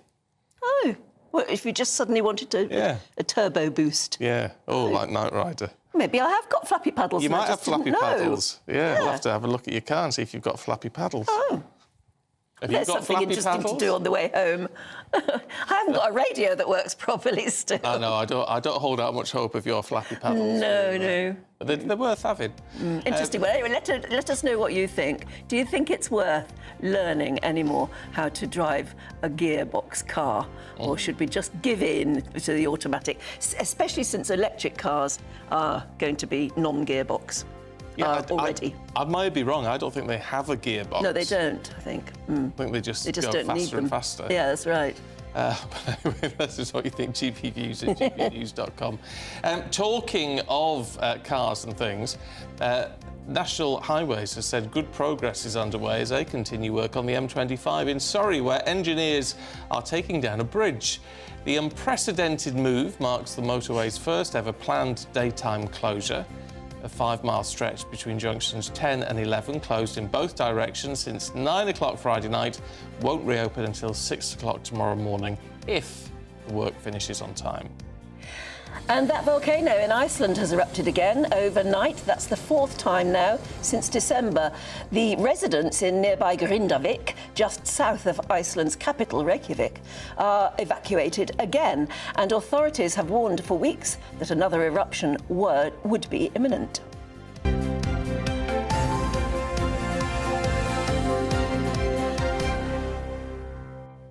I'd love to see an actual volcano.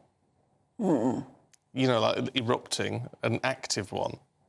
It must be incredible. And the pictures there, if you're listening on the radio, the pictures looks terrifying. But it's a beautiful, terrifying. It's a question of how close you can get before, because they give off emissions, don't they? They give off toxic fumes. So I don't think you can't. I mean, the heat and the danger, obviously, but also the toxic fumes. You do get these people who are like volcano chasers who try and get up close and personal. But I must say, it to does watch look from a amazing. distance, terrifying, but amazing. It's honestly, it's that raw power of nature that I love. Absolutely stunning. If you've ever seen one, let us know. I've been up a few dead ones. Oh, I've been up a few dead ones. Yeah. They're not very interesting, really, are they? Not quite the same. No, but thank goodness they were dead and stayed that way too. Yeah. I was just also looking at the pictures of the M25 thing. I can we see the bridge? Yes, it's that there. They are going to demolish. It's there, yeah. Well, it shouldn't be. It should only be half there by now. There it is, in the middle. In the middle, that middle bit where the big that's the one they're is. taking down. Yeah. I see. Yes, of course, there's a crane there. Yeah. So there you go. But apparently, all the... did you see the reports? Because obviously we had people out and about yesterday saying, is it going to be gridlock on all the diversions and all that? Apparently not. Oh. It's been lovely, because people have just stayed away and not driven anywhere. Well, that's probably the best thing to do, So it's been apparently just really nice, and all these little small towns and villages have had really clear roads. So I hope that continues for you today. Make the most of it while you can, because it'll soon be back to normal. Yes, it will. And if the weather is back to normal as well. Bit wet and windy and miserable today. Actually, not windy, just wet and... Oh, dear. Wet and Ms. Ms, yeah. Let's see what Ms. Glazer has to say. Oh, nice one. A brighter outlook with Box Solar, sponsors of weather on GB News. Good morning, welcome to your latest GB News weather from the Met Office. So today has started quite cloudy and damp for some of us, but that will gradually be turning brighter as we head through the afternoon. The area of rain that we can see across much of England and Wales eventually pushes its way eastwards through the latter half of the morning, with some brighter spells developing behind. However, for Northern Ireland and for Scotland, it has been a bit of a drier and brighter start this morning. Plenty of sunshine around here, and through the afternoon, that sunshine developing more widely across England and Wales. We will see some showers bubbling up, and they could be heavy in places, but another really mild day, 16 or 17 degrees in the south.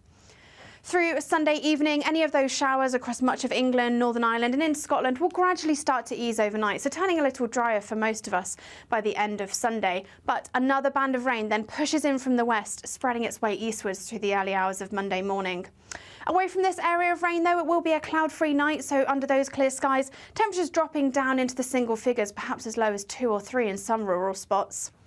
Into the start of Monday, that band of rain pushes its way eastwards. It gradually starts to ease through the early hours of the morning, leaving quite a dry and bright start for most of us. Plenty of sunshine through the first part of the day. But for Northern Ireland, cloud does start to build, so turning much greyer as we head through the afternoon, with further outbreaks of rain pushing in from the west through Monday afternoon. But staying dry elsewhere, and with temperatures around 15 or 16 degrees, it'll be feeling very pleasant in that sunshine. That warm feeling inside from Boxed Boilers, sponsors of weather on GB News. Well, you never guess what, we've got another great British giveaway, and this time you can win gadgets for your garden, a shopping spree and £12,345 in cash. You've got to be in it to win it, so here's how. Want to be a winner? You've won £18,000. I'm flipping heck. I don't know what to say. Enter our massive spring giveaway with 3 big seasonal prizes to be won. There's £12,345 in tax-free cash to give your finances a spring boost. We'll also send you on a shopping spree with £500 worth of vouchers to spend in the store of your choice. You'll also get a garden gadget package. For another chance to win the vouchers, the treats and £12,345 in tax-free cash, text GBWIN to 84902. Text costs £2 plus 1 standard network rate message. Or post your name and number to GB03 PO Box 8690 Derby DE1 9TT. UK only. Entrance must be 18 or over. Lines close at 5 p.m. on Friday the 29th of March. Full terms and privacy notice at gbnews.com/win. Please check the closing time if watching or listening on demand. Good luck. Do stay with us, because we've got an interesting debate coming up. Oh, yeah. It's almost such a simplistic question that you can guess that there will be people who will never agree. But basically, it's about Margaret Thatcher. Was she a villain? Is it fair to cast her that way? We'll be debating that next. I think the most exciting bit for me is talking to people. People who I think are ignored often by the major news channels. We're going to give news they want to hear. There's a voice there that needs to be heard. I think there's a chance here for a diversity of opinion to be expressed, which you don't find elsewhere. It's really exciting. We don't hold back. We're free to say how decisions that are taken here affect us all around the country. Only on GB News, the People's Channel, Britain's news channel. I'm Christopher Hope. And I'm Gloria Di Piero, bringing you PMQ's live here on GB News. Whenever Parliament is in session on a Wednesday at midday, we'll bring you live coverage of Prime Minister's questions. We'll be asking our viewers and listeners to submit the questions that they would like to put to the Prime Minister, and we'll put that to our panel of top politicians in our Westminster studio. That's PMQ's live here on GB News, Britain's election channel. Join me, Camilla Tominey, every Sunday at 9:30 when I'll be interviewing the key players in British politics and taking them to task. This report basically says that he's not fit to stand trial. With an upcoming election looming over Westminster, now is the time for clear, honest answers. I agree. And that's precisely what I'll get. Is he indecisive? Incompetent? That's the Camilla Tominey Show at 9:30 every Sunday on GB News, the People's Channel, Britain's election channel. I'm Michelle Dewberry, and I'm not here to tell you what to think. I'd much rather hear what you have to say. So, send in your opinions to gbviews@gbnews.com. Keep them clean, and you never know, I might read them out. With my panel here on Jubes & Co, we debate, we get stuck into the issues of the day on a show where all views are welcome, especially yours. GB News, the People's Channel, Britain's news channel. Every Sunday from 11, join Michael Portillo. There will be topical discussion, looking at the week before and the week to come. So kick back and relax at 11 a.m. on Sundays on GB News with me, Michael Portillo. GB News, the People's Channel, Britain's news channel. I'm Andrew Doyle. Join me at 7 o'clock every Sunday night for Free Speech Nation, the show where I tackle the week's biggest stories in politics and current affairs with the help of my two comedian panellists and a variety of special guests. Free Speech Nation, Sunday nights from 7 on GB News, the People's Channel, Britain's news channel. Join us every night on GB News at 11 p.m. for Headliners, which is 3 top comedians going through the next day's news stories, which is exactly what you need, because when the establishment has gone crazy, you need some craziness to make sense of it. So join us 11 p.m. every night on GB News, the People's Channel, Britain's news channel.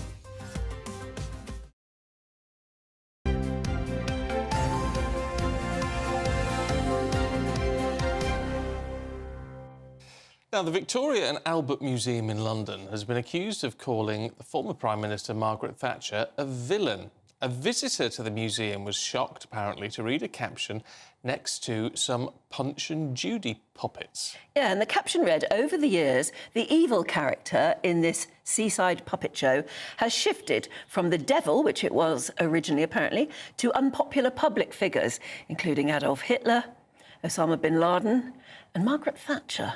She wouldn't want to be in amongst those names, would she? No. Is it fair, though, to cast Margaret Thatcher as a villain? Well, let's talk to political commentator and housing expert Russell Quirk and former miner David Craddock. Good to see you both this morning. Russell, what do you think? I mean, I know she was a controversial figure, a divisive figure, but is villain the right way to frame her? No, of course not. She's probably one of the two best prime ministers that this country's ever had, alongside Winston Churchill. She was a woman of conviction, of proper ideology, and she literally pulled Britain up by its bootstraps. So, no, she's a hero. She's an icon. In fact, look, I even have a picture of her on my desk. Oh, right. That's brave. David, you were a miner, I think. So do we assume that there's nothing about Margaret Thatcher that you would find admirable? As a person, she's okay. I have no problem with her having a different ideology from me. But it was methods and what she stood for at the time of the miners' strike that I take issue with. I mean, but in that sense, although obviously what she did in relation to that did not sit right with you, David, how do you balance that out against the idea that she did, as Russell said, pull Britain up by the bootstraps? We were the sick man of Europe and she pulled us out of that. We were the sick man of Europe, as Russell says, but her methods were not the means of getting us out of trouble. All she did was turned finance towards the private pocket rather than to services. And as a result, Britain suffered in the long term. You only have to look at what's happening to society now in Britain. We're again the poor man of Europe, and if not the poor man of the world. It's interesting that you bring that up, though, because a lot of people do look at the sort of perilous state our politics is in at the moment, and they quote people like Margaret Thatcher. They say, if only we had people who were a bit more like Margaret Thatcher, we wouldn't be in the trouble we're in now.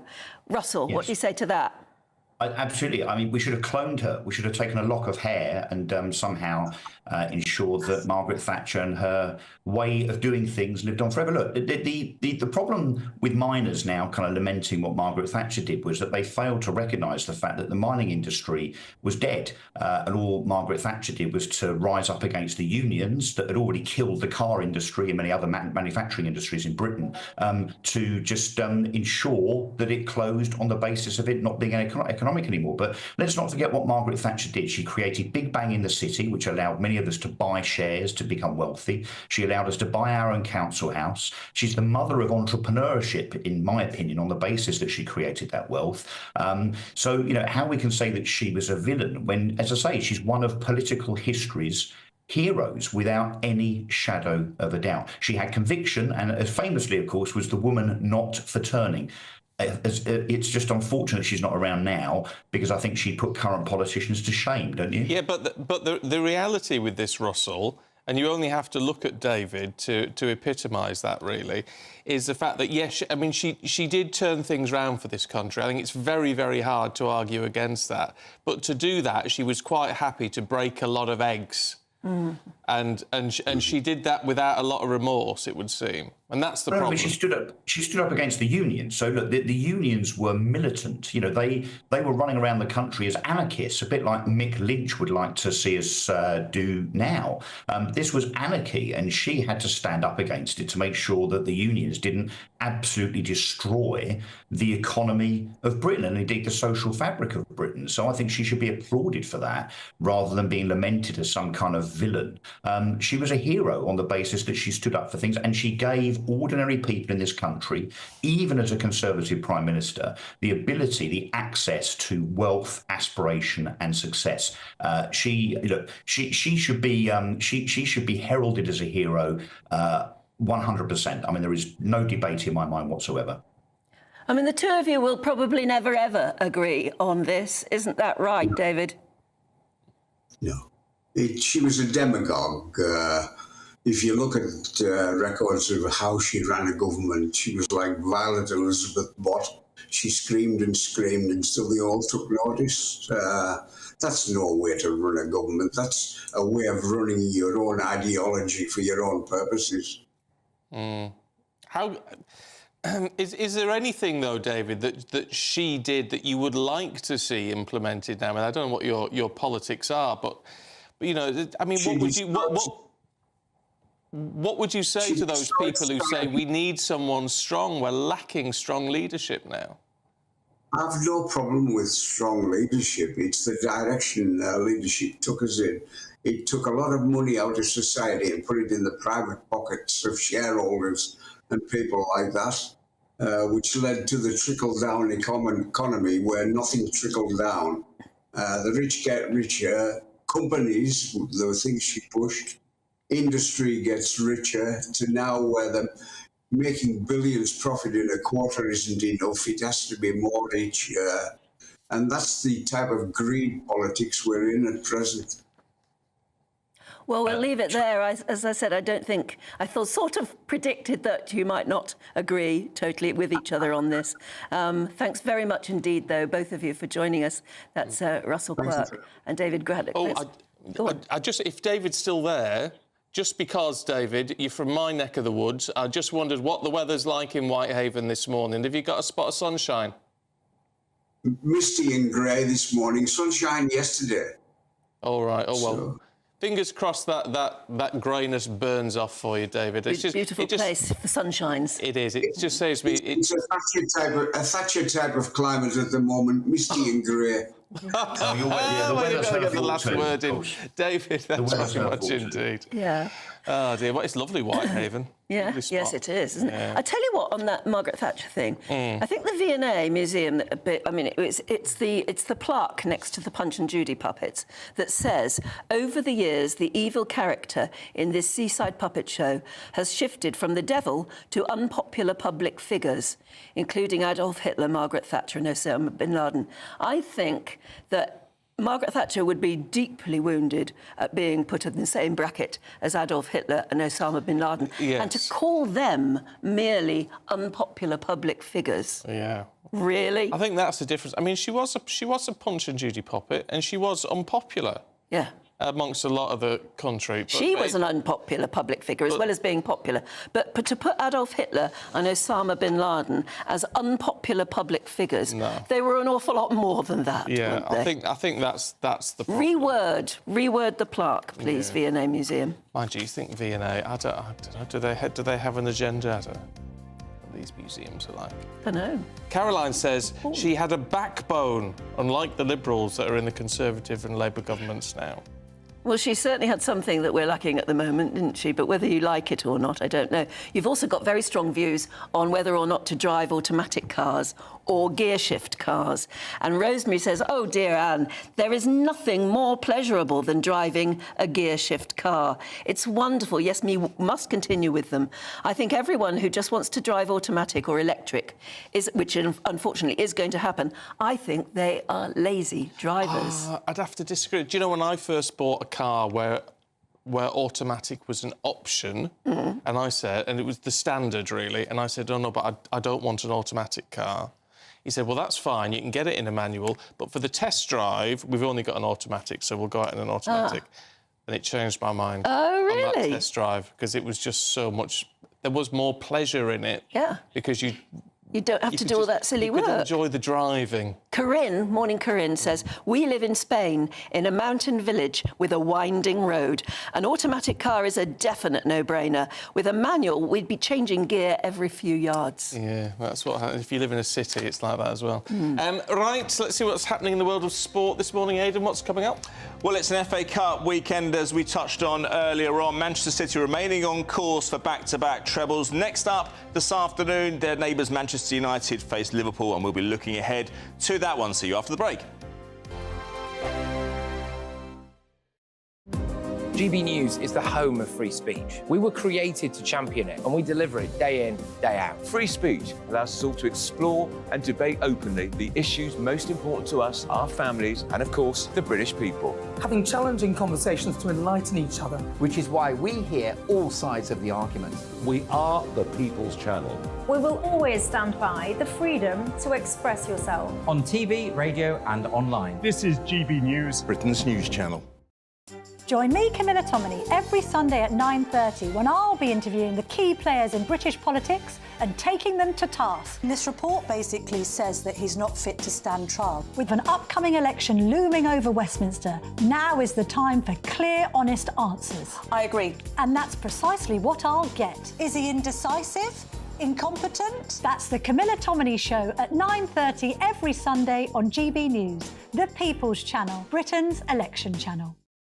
I'm Michelle Dewberry, and I'm not here to tell you what to think. I'd much rather hear what you have to say. So, send in your opinions to gbviews@gbnews.com. Keep them clean, and you never know, I might read them out. With my panel here on Jubes & Co, we debate, we get stuck into the issues of the day on a show where all views are welcome, especially yours. GB News, the People's Channel, Britain's news channel. 2024, a battleground year. The year the nation decides. As the parties gear up their campaigns for the next general election. Who will be left standing when the British people make one of the biggest decisions of their lives? Who will rise? And who will fall? Let's find out together. For every moment, the highs, the lows, the twists and turns. We'll be with you for every step of this journey. In 2024, GB News is Britain's election channel. I'm Christopher Hope. And I'm Gloria Di Piero, bringing you PMQ's live here on GB News. Whenever Parliament is in session on a Wednesday at midday, we'll bring you live coverage of Prime Minister's questions. We'll be asking our viewers and listeners to submit the questions that they would like to put to the Prime Minister, and we'll put that to our panel of top politicians in our Westminster studio. That's PMQ's live here on GB News, Britain's election channel. Big news, big debates, big opinion. Patrick Christie's Tonight is the week's biggest show. Every weekday, 9 to 11 p.m, we've got the inside track on the day's top stories. There'll be sharp takes you won't get anywhere else. We will set the news agenda, not just follow it, and I want to bring you along for the ride. Whatever it is, we'll have our finger on the pulse. It's news, but it's this close to entertainment. Patrick Christie's Tonight, 9 to 11 p.m, only on GB News, the People's Channel, Britain's news channel.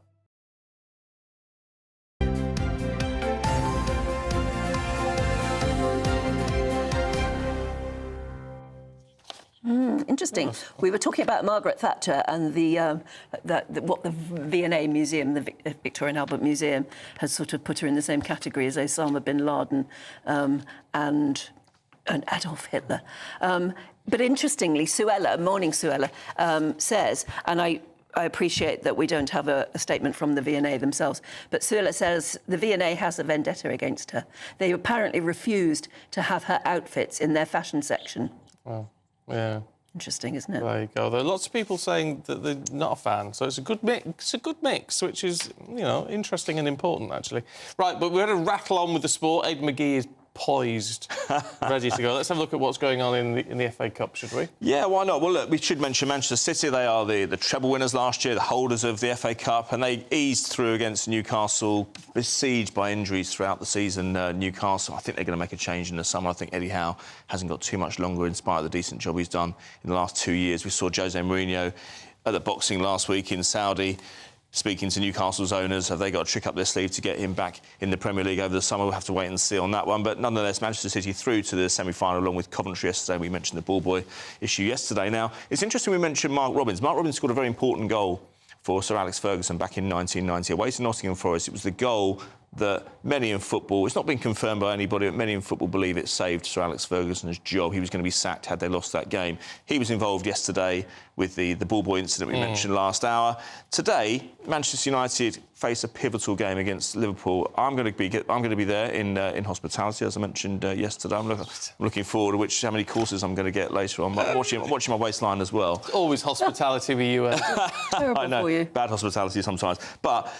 It's a big game today because they're out of the Carabao Cup, right? They're nowhere in the league. They're something like, they're in sixth place. They're 8 points behind Aston Villa in fourth place. They finished bottom of their Champions League. This is their last chance to yield a trophy. He's got new owners to impress, Erik ten Hag, and he's been saying in his press conferences every week now to stick with him. I've got the lads on my side. Stick with me and I can deliver success. He's somebody who's sounding increasingly desperate in his quest to get a job now, or to keep his job. The problem is they face Liverpool. Liverpool are going for not a treble but a quadruple. And these two teams, we always say the FA Cup, is it serious? Well, yes, it's serious anyway, irrespective of who's playing involved, who's involved in the two teams here. But, if you're from the North West, Liverpool play Manchester United, they cannot afford to take each other lightly. No. And that's why I think it's going to be a cracking game this afternoon.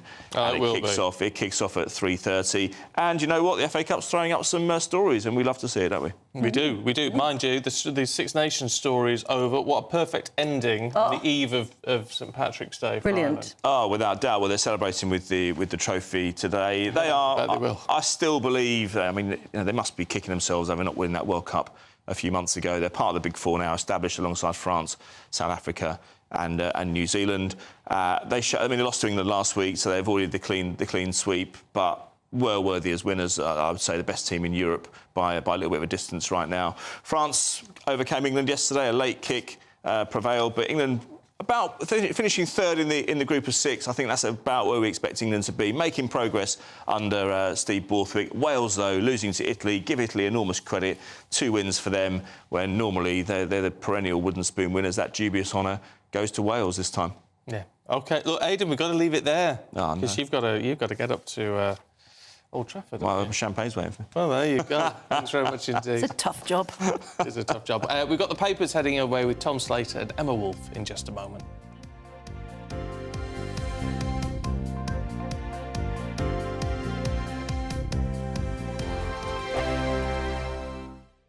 Headliners. Tomorrow's papers tonight. Every night from 11 p.m.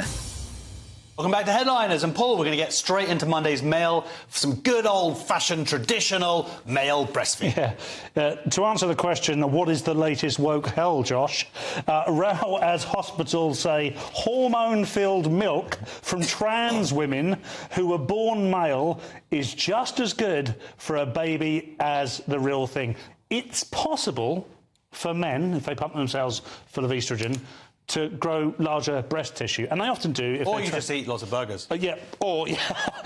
Exhibit A. And once you've done that, it is actually then possible to express or lactate a liquid. Okay. If to that liquid you then add another load of pills, medication, chemicals, whatever, that lactation juice can be fed to a baby. We don't really... This is not for the sake of the baby. The baby has no benefits from this whatsoever. The studies are very weak on it. It's a bit worrying because, you know, when hospitals started indulging in homeopathy and having, the NHS had homeopathic hospitals, that was worrying because they're supposed to be a trusted authority. And before saying something like this, there should be an awful lot of study done. I want to shame this hospital. This is necessary. University Hospital Sussex NHS Foundation Trust. That's who it is. And they have written one of the stupidest sentences I have read aloud in the 2 years that I've been privileged to do this show. It says, the term human milk is meant to be neutral and not gender biased. Yep. Wow. Yep.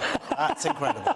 Yep. Oh, my God, we're laughing at you. I mean, and as someone says here, babies are not props.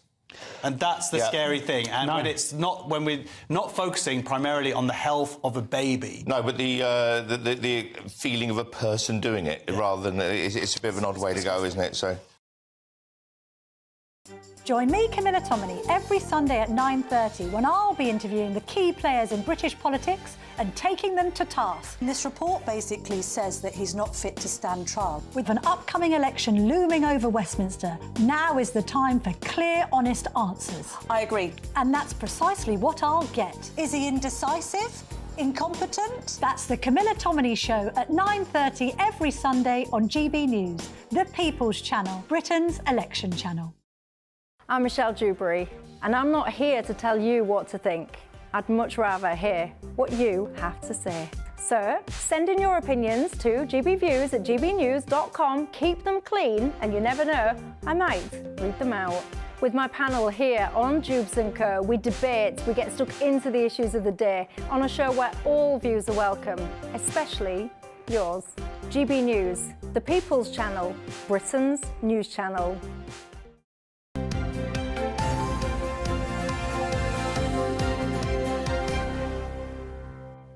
7:49, time for the papers this morning with the writer Emma Wolfe and the editor of Spiked, Tom Slater. Morning to you both. Morning. Can we have a look, Emma, at royal stuff? Because the Sunday Times says the Princess of Wales is going to speak out. Yes, and as usual with news stories, when we drill into this, it's a little bit less certain than the headline might suggest. So a royal source, we know about the furore over the edited photograph on Mother's Day and the fact that Kate... It was said she was going to have 2 weeks in hospital and then be off sort of public duties and not in the public eye until around April the 17th, so after the Easter holidays. Yeah. A royal source is now saying, and obviously we knew that she had abdominal surgery, but we weren't given the specific details of that surgery and what it involved. So now a royal source is saying, I can see a world in which the princess might discuss her recovery while out on engagements. So that's about as much as we've got in terms of actually Kate discussing her. You know, and it may be that in advance of the procedure, she was feeling worried and anxious and nervous and didn't want to go into specifics, and that afterwards, after her recovery, she is able to maybe open up to specific charities or to I don't know, women in general or whatever it is.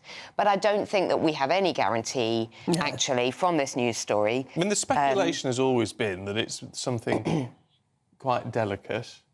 But if you put it in those terms... Quite personal, quite serious. Personal. Yeah. So So she shouldn't have any obligation to discuss No, it? I don't think so. I think the problem they're facing is that they've been open to a certain point. So we had the King pretty much within, I think it was the same day or within days, also opening up about his cancer battle, but we not... don't know what he's got cancer of. But not telling us the specifics. Exactly. So this kind of fueled this thing about, well, how come they can tell us this, but not, you know, that far, but no further? I mean, I agree with you, Stephen. I think it's absolutely valid to say, well, that's kind of personal. I'm having surgery. It was clearly serious. She was in hospital for a fortnight.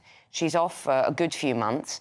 I don't know why we can't just leave it. I mean, you know... All we want to see is her, really, in the flesh, as Does it were. she really just exist being anymore? okay. I mean, That's all we don't need her to go into detail or make statements. Well, I mean, that was their mistake over this silly photograph, isn't it? No, but it seems like once you give people a little bit, they do demand more. I mean, she has been open.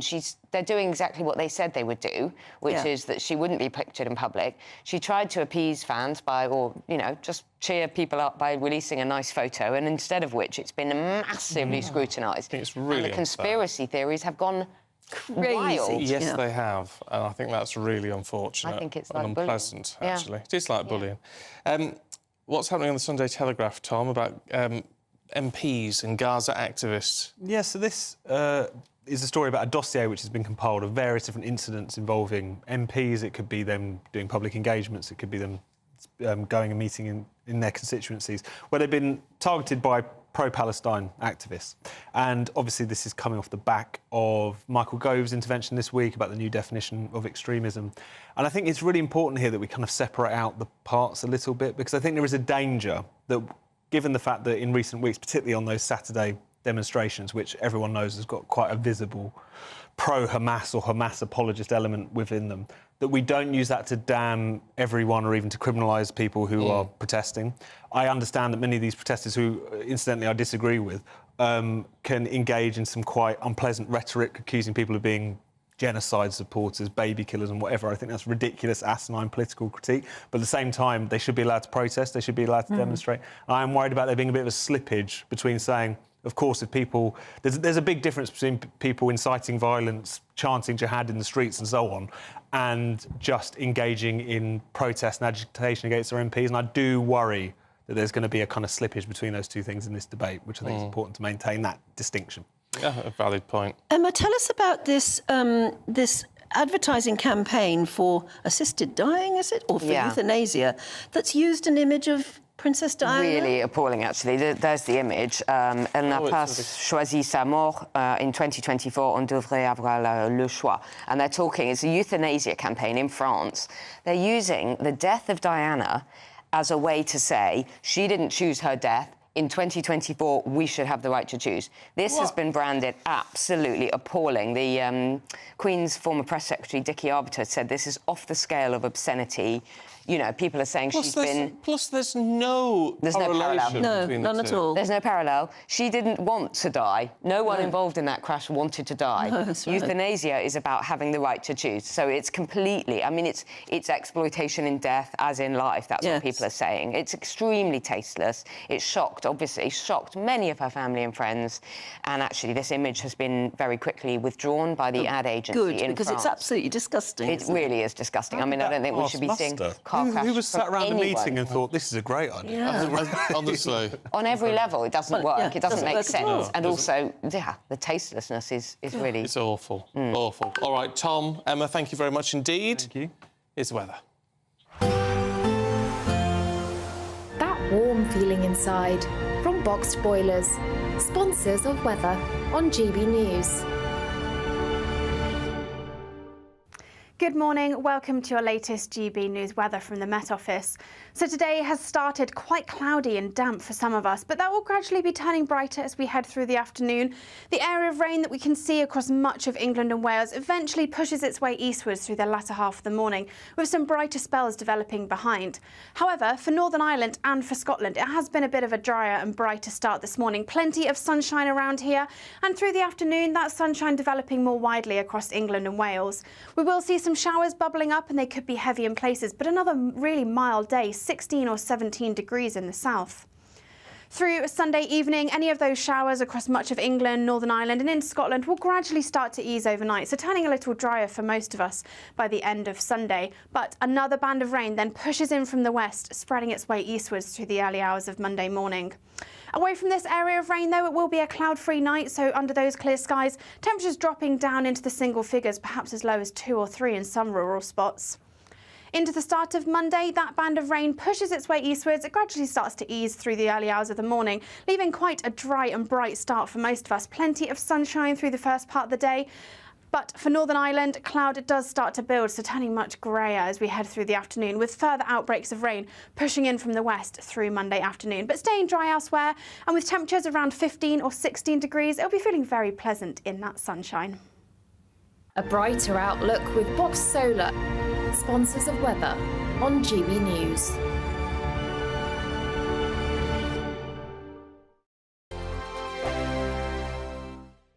Want to be a winner? You've won £18,000. I'm flipping heck. I don't know what to say. Enter our massive spring giveaway with 3 big seasonal prizes to be won. There's £12,345 in tax-free cash to give your finances a spring boost. We'll also send you on a shopping spree with £500 worth of vouchers to spend in the store of your choice. You'll also get a garden gadget package. For another chance to win the vouchers, the treats and £12,345 in tax-free cash, text GBWIN to 84902. Text costs £2 plus 1 standard network rate message. Or post your name and number to GB03 PO Box 8690 Derby DE1 9TT. UK only. Entrance must be 18 or over. Lines close at 5 p.m. on Friday the 29th of March. Full terms and privacy notice at gbnews.com/win. Please check the closing time if watching or listening on demand. Good luck. GB News is the home of free speech. We were created to champion it, and we deliver it day in, day out. Free speech allows us all to explore and debate openly the issues most important to us, our families, and of course, the British people. Having challenging conversations to enlighten each other. Which is why we hear all sides of the argument. We are the People's Channel. We will always stand by the freedom to express yourself. On TV, radio and online. This is GB News, Britain's news channel. 2024, a battleground year. The year the nation decides. As the parties gear up their campaigns for the next general election. Who will be left standing when the British people make one of the biggest decisions of their lives? Who will rise? And who will fall? Let's find out together. For every moment, the highs, the lows, the twists and turns. We'll be with you for every step of this journey. In 2024, GB News is Britain's election channel. Big news, big debates, big opinion. Patrick Christie's Tonight is the week's biggest show. Every weekday, 9 to 11 p.m, we've got the inside track on the day's top stories. There'll be sharp takes you won't get anywhere else. We will set the news agenda, not just follow it, and I want to bring you along for the ride. Whatever it is, we'll have our finger on the pulse. It's news, but it's this close to entertainment. Patrick Christie's Tonight, 9 to 11 p.m, only on GB News, the People's Channel, Britain's news channel. I'm Christopher Hope. And I'm Gloria Di Piero, bringing you PMQs live here on GB News. Whenever Parliament is in session on a Wednesday at midday, we'll bring you live coverage of Prime Minister's questions. We'll be asking our viewers and listeners to submit the questions that they would like to put to the Prime Minister, and we'll put that to our panel of top politicians in our Westminster studio. That's PMQs live here on GB News, Britain's election channel.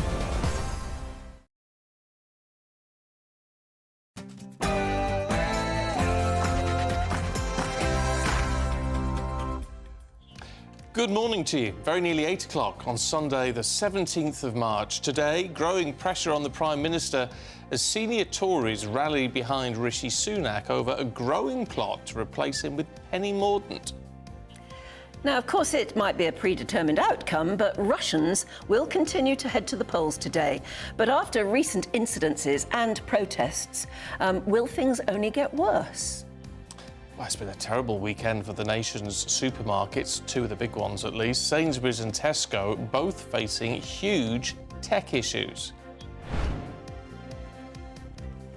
We'll have the latest from St Albans as customers right across the country have been having issues with their deliveries following the technical difficulties at Sainsbury's and Tesco.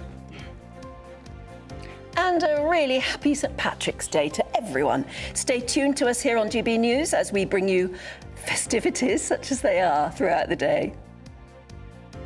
Good morning. Talking of which, it's Six Nations joy this morning for Ireland on St Patrick's Day. England suffer heartache last night as they lost out to France late on in Lille, while Wales take the wooden spoon. In the FA Cup, there were wins for Coventry and Manchester City, while Manchester United, their neighbours, and Liverpool go head-to-head at Old Trafford later today. After a wet start this morning, there'll be a bit more sunshine on offer this afternoon. Join me later for the full forecast with all the details. Morning to you, I'm Stephen Dixon. And I'm Anne Diamond, and this is Breakfast on GB News.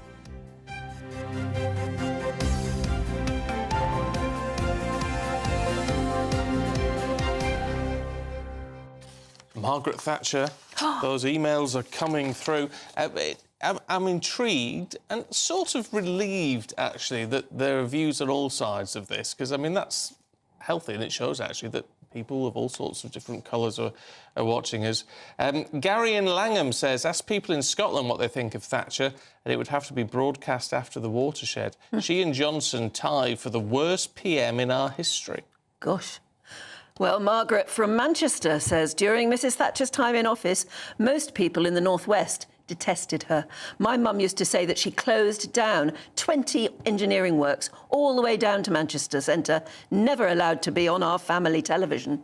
Philip from Cleckheaton says, I dread to think what state the country would be in if we hadn't had Margaret Thatcher.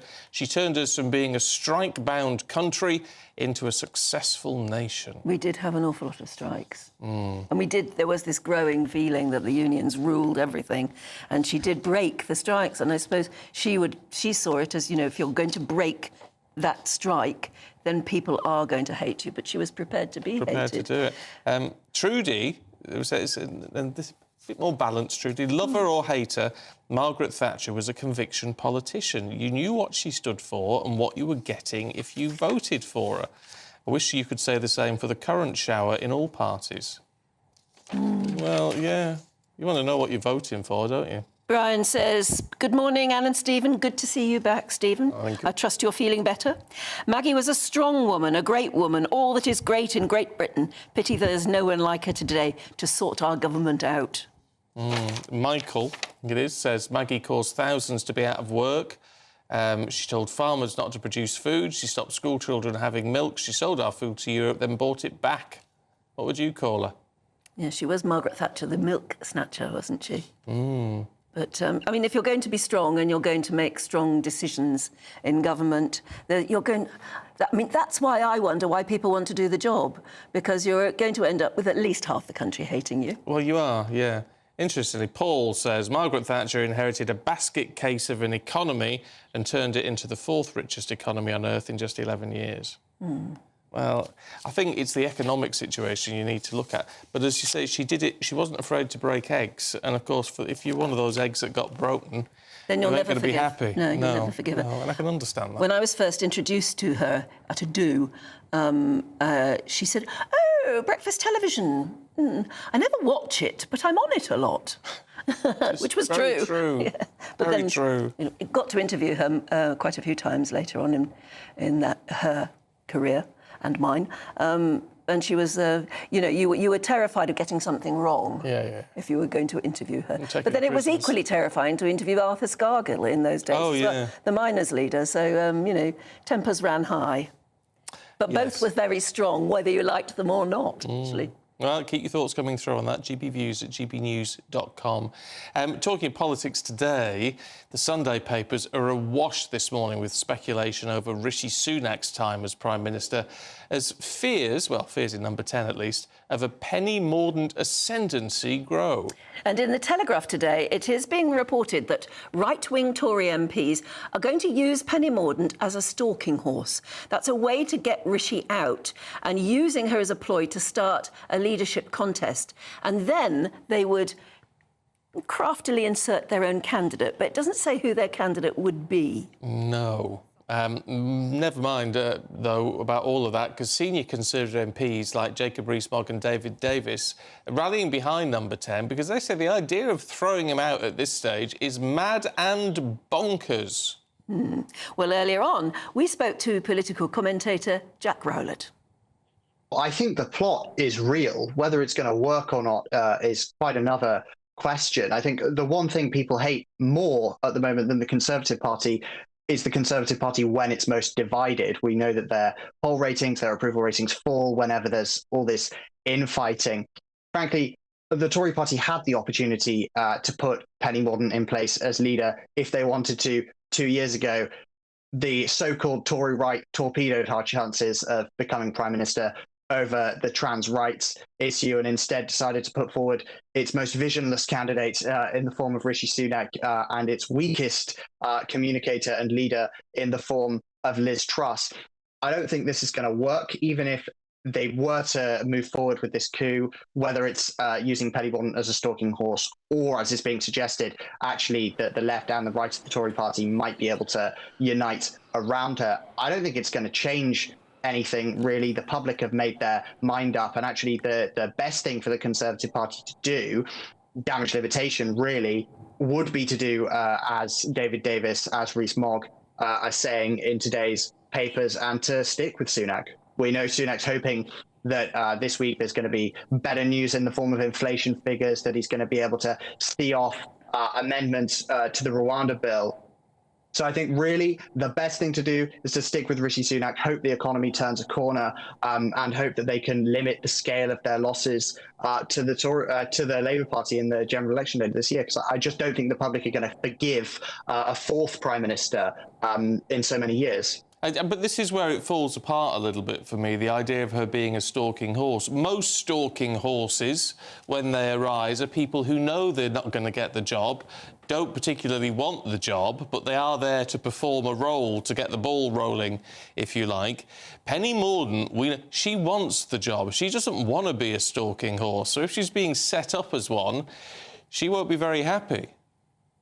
Yeah, I completely agree. I think everything we know about Penny Mordaunt suggests that that she wouldn't want to be a stalking horse, and certainly wouldn't want to be used in that way. And it certainly seems like the other major candidates here, Kemi Badenoch, doesn't want to move forward with a coup right now. That's certainly what is being suggested in today's papers. So it's kind of unclear who the actual candidate would be if Penny Mordaunt were the stalking horse. Fascinating, the whole concept of a stalking horse. Yes, we're just about. John Redwood was a stalking horse. I thought he was a stalking horse for an attempt to get rid of Margaret Thatcher. Yeah, I think it was to get rid of John Major, because there was a leadership challenge, but he won it. John Major won it, but I thought it was John Redwood that set him up for that. But interestingly, I remember I'd never heard of John Redwood before. No, it just wasn't anybody. But I mean, he's a very well-known name now, very well-known. Grundy now, isn't he? Yeah, he is. That's how times change. Gosh.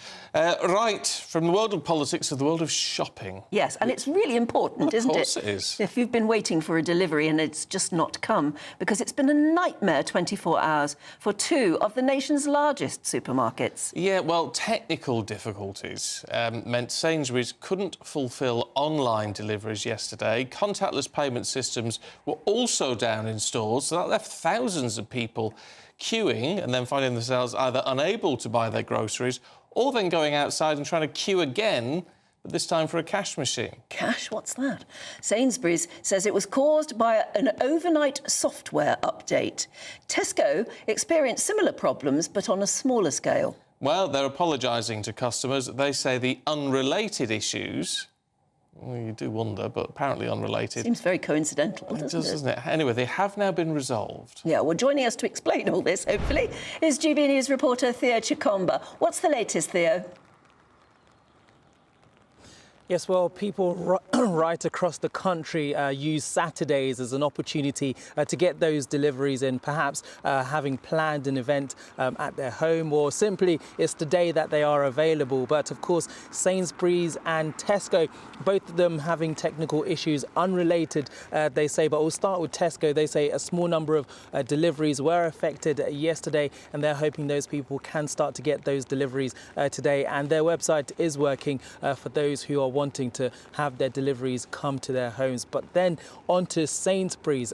They were having an overnight update on their system from Friday into Saturday, and then this caused issues for them as they wanted to deliver those orders that people had placed for yesterday. And of course, what we do know is that both of these stores deliver hundreds of thousands of parcels every single week, but at the moment it's unclear how many people have been affected. But when we look at the context of those numbers, it's clear that a lot of people will have been affected. We've also seen a statement from Sainsbury's chief executive who says people who had placed orders will be receiving vouchers as part of their apology, actually, but it might be a little too late, especially if you had plans for this weekend. Now, this does beg a question about whether or not this will have huge financial implications, particularly for those people who had ordered.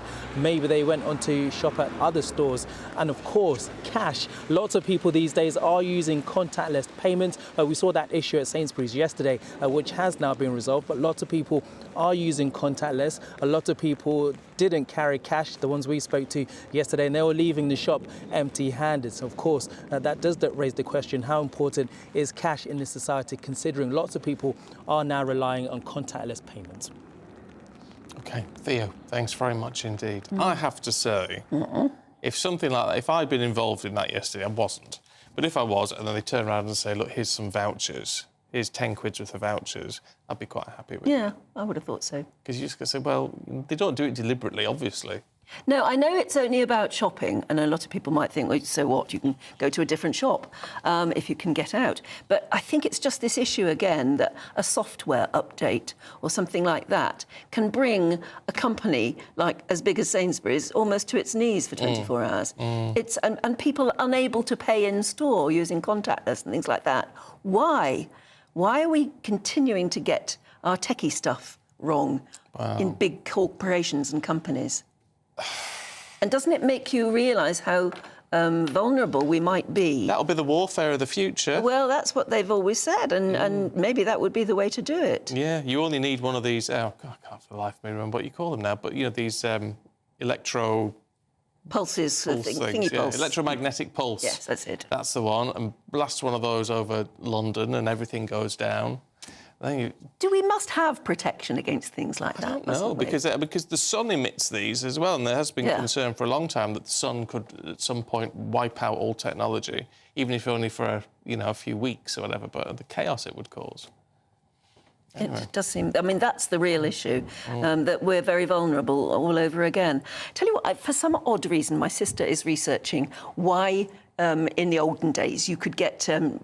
sent to Australia. What sort of crimes you had to commit? I think she's looking into family history, which suggests that maybe there were quite a few diamonds, I think, were sent to Australia for doing bad things. Not surprised. So what are the crimes that could get you on a boat to Australia, apparently? One, grand larceny, which is theft above the value of 1 shilling. 2, petty larceny, which is theft of something under 1 shilling, goes on, buying and receiving stolen goods. Number 4 is stealing lead, iron or copper. Number 5 is impersonating an Egyptian.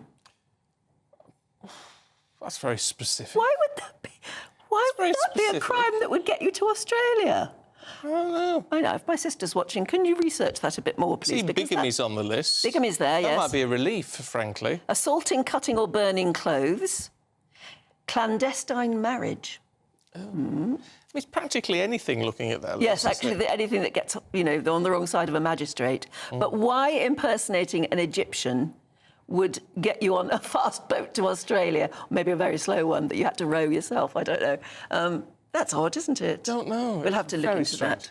Very strange. Sorry about that. I thought you'd enjoy just that little bit of random... No, it's good. Yeah, it's absolutely. good. Mind you, I tell you what, because it is St Patrick's Day, happy St Patrick's Day, and before you all start messaging in saying, well, why aren't you wearing green, if you were watching yesterday with Andrew Eborn on his fake or fat thing, you should be wearing blue. That's right. St Patrick's blue is the traditional colour. It wasn't always green. So there you go. So we're actually wearing the right colour. You're just all wrong. That's nice. It's the way I put it. Anyway, today is the day for parades, Irish music and, of course, plenty of green. Yeah, Guinness. and they're going to go for it in Ireland, aren't they? Up and down the country. People will be celebrating the national holiday, and even more now that they've won the Six Nations rugby last night. Yes, let's talk to our Northern Ireland reporter, Doogie Beattie, who's in Belfast and hopefully still slightly sober. Morning, Doogie. Morning.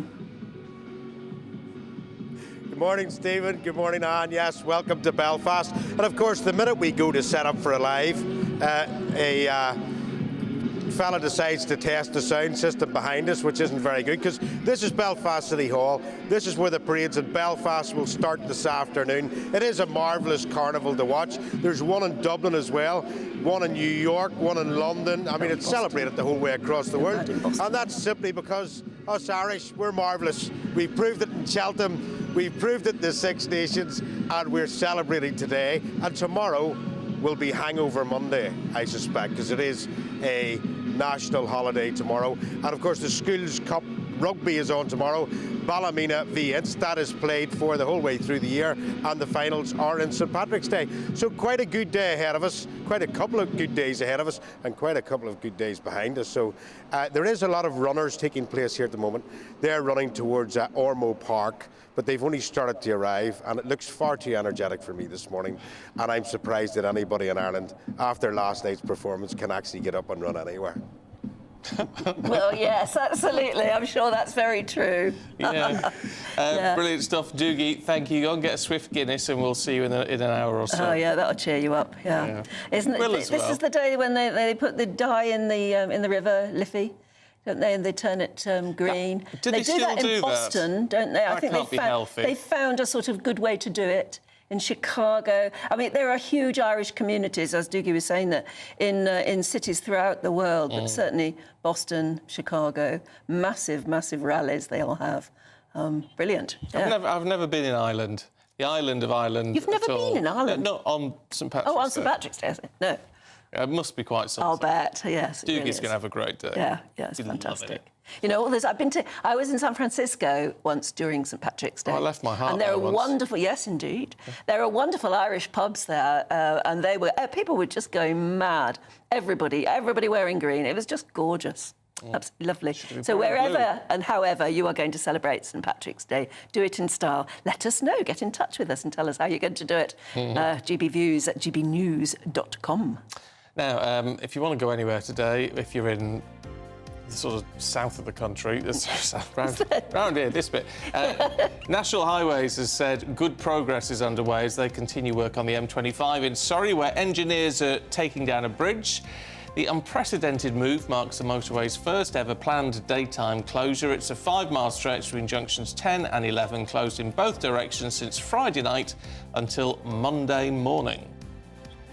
New government guidance from the Ministry of Transport means that councils in England will now have to consider local residents' views before introducing new low-traffic neighbourhoods. A draft guidance, which is due to come into force this summer, reveals that councils will need to be confident that a low-traffic neighbourhood has the support from most of its community. And the most beautiful pictures of the day. And the most terrifying, a volcano in Iceland has erupted again overnight, 4th time since December. People living in nearby Grindavik, just south of the capital Reykjavik, have had the area evacuated again. Authorities had warned for weeks that another eruption was imminent.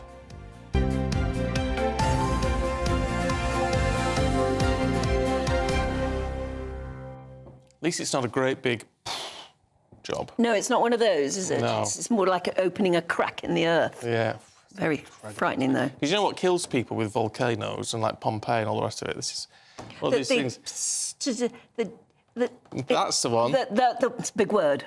The pyroclastic cloud.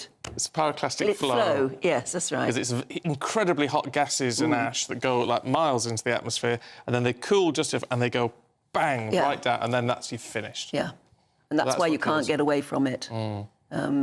Sadly, as the people it's one Pompeii and Heraclian. Is it Heraclian? I don't know. That's how they learned. It's one of those stupid things that I was told years ago as a child, and it stuck in my brain. And the other thing is, when I was at primary school, I was taught a geography sort of thing, Lake District geography and glacial valleys and all that sort of thing. So the one thing you don't need to remember is that's called an alluvial fan. Alluvial. And I've remembered alluvial fans ever since. So what's an alluvial fan? So when you see, like, on the side of a hill or something, a mountain, and you see, like, it's a waterfall or flow, and then it fans out at the bottom like that, and that's where debris gathers and it builds up in a fan shape. And that's called an alluvial fan. And I have no need to know it and never needed to know it, but it's a one thing. You never know when it might come in useful. I'm the same with stalactites and stalagmites. Oh, yeah, which is which? Well, a tite comes from the top and a mite comes like a mountain from the bottom. Oh. That's how you tell the difference. There you go. And then they join up.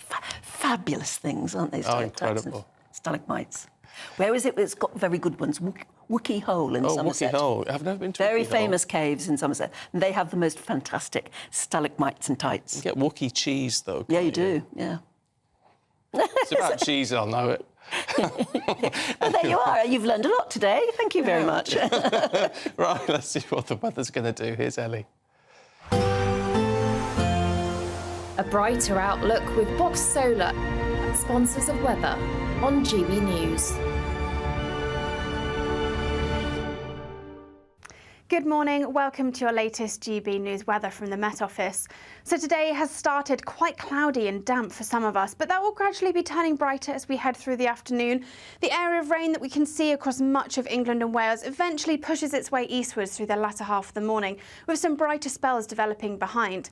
However, for Northern Ireland and for Scotland, it has been a bit of a drier and brighter start this morning. Plenty of sunshine around here, and through the afternoon, that sunshine developing more widely across England and Wales. We will see some showers bubbling up, and they could be heavy in places, but another really mild day, 16 or 17 degrees in the south. Through Sunday evening, any of those showers across much of England, Northern Ireland and in Scotland will gradually start to ease overnight, so turning a little drier for most of us by the end of Sunday. But another band of rain then pushes in from the west, spreading its way eastwards through the early hours of Monday morning. Away from this area of rain, though, it will be a cloud-free night, so under those clear skies, temperatures dropping down into the single figures, perhaps as low as 2 or 3 in some rural spots. Into the start of Monday, that band of rain pushes its way eastwards. It gradually starts to ease through the early hours of the morning, leaving quite a dry and bright start for most of us. Plenty of sunshine through the first part of the day. But for Northern Ireland, cloud does start to build, so turning much greyer as we head through the afternoon, with further outbreaks of rain pushing in from the west through Monday afternoon, but staying dry elsewhere. And with temperatures around 15 or 16 degrees, it'll be feeling very pleasant in that sunshine. That warm feeling inside from Boxed Boilers, sponsors of weather on GB News. I was just being reminded it's Herculaneum, isn't it? The other place, like Pompeii. Not Heraclian, but I nearly got there right. Very close. And we've also discovered that in Wookey Hole Caves, you can get married there. It's a married location, wedding location. I mean, to be fair, the pictures do look good. Yeah, they do look quite astonishingly good, yeah. No. Oh, well, there you go. Right, spring is in the air, as you saw from Ellie. So is your chance to win a garden gadget package, a shopping spree, and an incredible £1, 2, 3, 4, £5 in tax-free cash. Here's how you could make all those prizes yours. We've got cash, treats and a spring shopping spree to be won in a great British giveaway. You could win an amazing £12,345 in tax-free cash. Plus, there's a further £500 of shopping vouchers to spend at your favourite store. We'll also give you a gadget package to use in your garden this spring. That includes a games console, a pizza oven and a portable smart speaker, so you can listen to GB News on the go. For another chance to win the vouchers, the treats and £12,345 in tax-free cash, Text GB-WIN to 84902. Text costs £2 plus one standard network rate message. Or post your name and number to GB03 PO Box 8690 Derby DE1 9TT. UK only. Entrance must be 18 or over. Lines close at 5 p.m. on Friday the 29th of March. Full terms and privacy notice at gbnews.com/win. Please check the closing time if watching or listening on demand. Good luck. Yes, very good luck. Now, here's something I never thought I'd say on television, particularly not in a news programme. Should you be fined for having a wee in public? That's what it says on the auto cue, Anne. I don't like the word urinating. Having a wee is much better than urinating, isn't it? Yeah. Well, that's interesting, though, in there. But a council has given out rather a lot of fixed penalty notices for people who, for instance, are caught having a quick wee in a lay-by. So we're going to be debating all of that next. This is GB News, Britain's news channel. Now, I'm sure you have seen this video that went viral this week, and if you haven't, well, I think you're going to enjoy it. This is a firefighter leaning on a fence whilst watching a trapped driving instructor's car sink in 4 feet of floodwater. Looks very comfortable there, doesn't he? Just leaning against the fence. Just chilling, just relaxing. Yeah, there were two. There were, in fact, 2 Essex fire and rescue crews, an ambulance and a police car parked near the sinking vehicle, but they wouldn't enter the water because they had to wait for specialist crews who were trained for the water depth.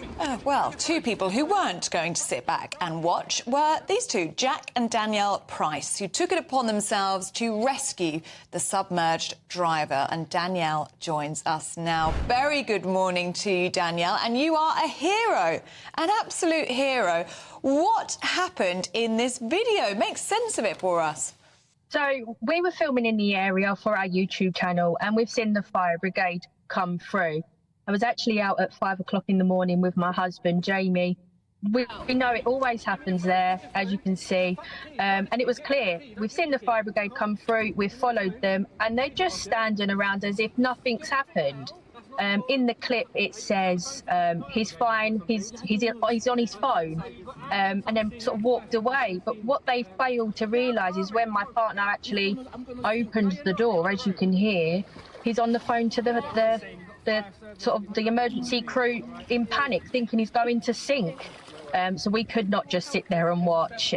He's absolutely terrified. Yeah, poor bloke. Well done, you. Do you reckon this is health and safety gone mad?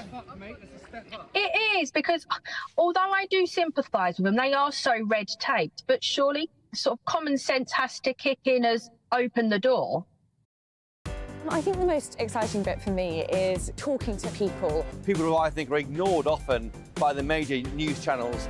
We're going to give news they want to hear. There's a voice there that needs to be heard. I think there's a chance here for a diversity of opinion to be expressed, which you don't find elsewhere. It's really exciting. We don't hold back. We're free to say how decisions that are taken here affect us all around the country.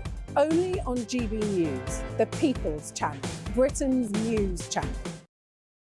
Join me, Camilla Tominey, every Sunday at 9:30 when I'll be interviewing the key players in British politics and taking them to task. This report basically says that he's not fit to stand trial. With an upcoming election looming over Westminster, now is the time for clear, honest answers. I agree. And that's precisely what I'll get. Is he indecisive? Incompetent? That's the Camilla Tominey Show at 9:30 every Sunday on GB News, the People's Channel, Britain's election channel.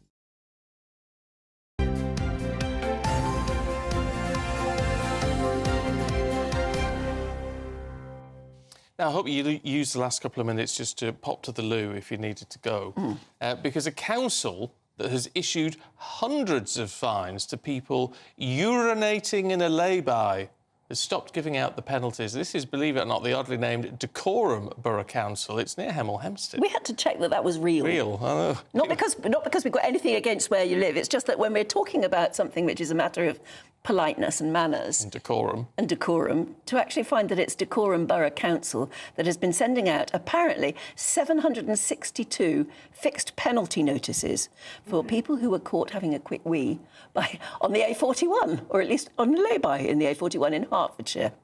Yeah, the council says they won't issue any new tickets while they review enforcement in the area. Must be a bit of a grim job for the police officers. Yeah. So, should people be fined for what we're terming wild weeing? I don't know what to say to that. Joining us now, though, to debate this, two etiquette experts, actually, Diana Mather and social behaviour and etiquette expert Liz Brewer. Now, where do we start? Liz, I mean, it's something that's even difficult to talk about, frankly. When is it acceptable to have a quick wee on a lay-by on the A41? If you're caught short, then obviously there's not much you can do. If you have a problem, maybe you've got a prostate problem or something, normally if you're going on a long journey, then you take something with you, you know, you've got some sort of portaloo.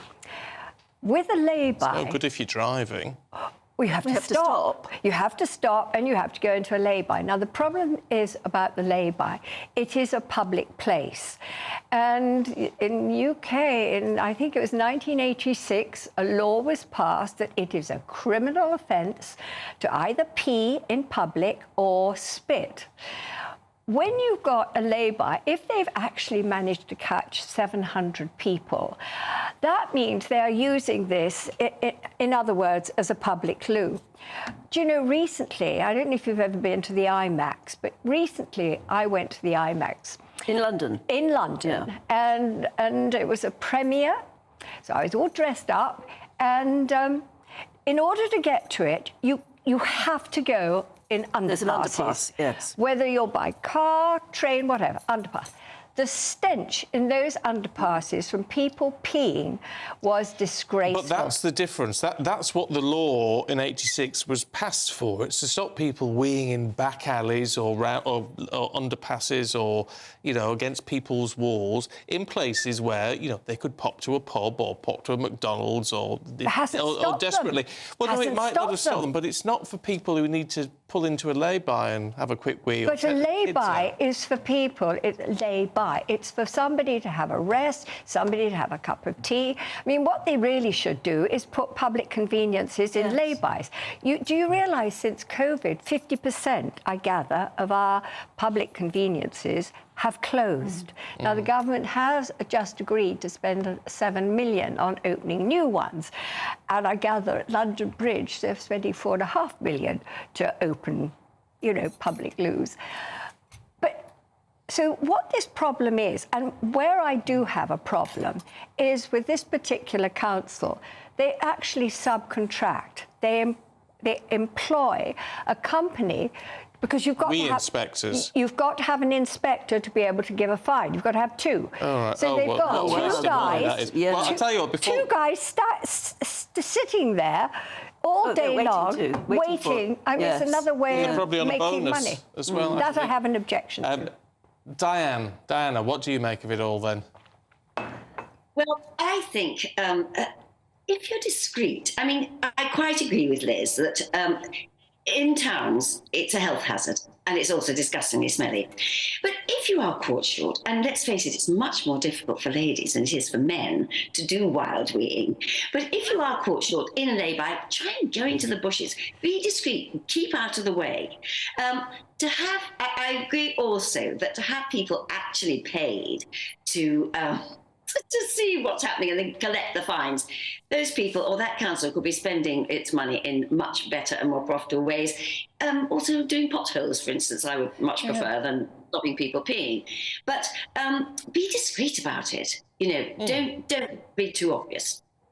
Now, there's something almost quite sinister about the idea of having two inspectors sort of hanging around waiting for it to happen. Not only that, they get 78% of the fine, whereas well, that's why they've been doing so well. Was only getting 22%. Oh, it's ridiculous. And that again, that's what a waste of public money. But Diana, there is an issue. I mean, that law was brought in 1986. I mean, it's not particularly nice.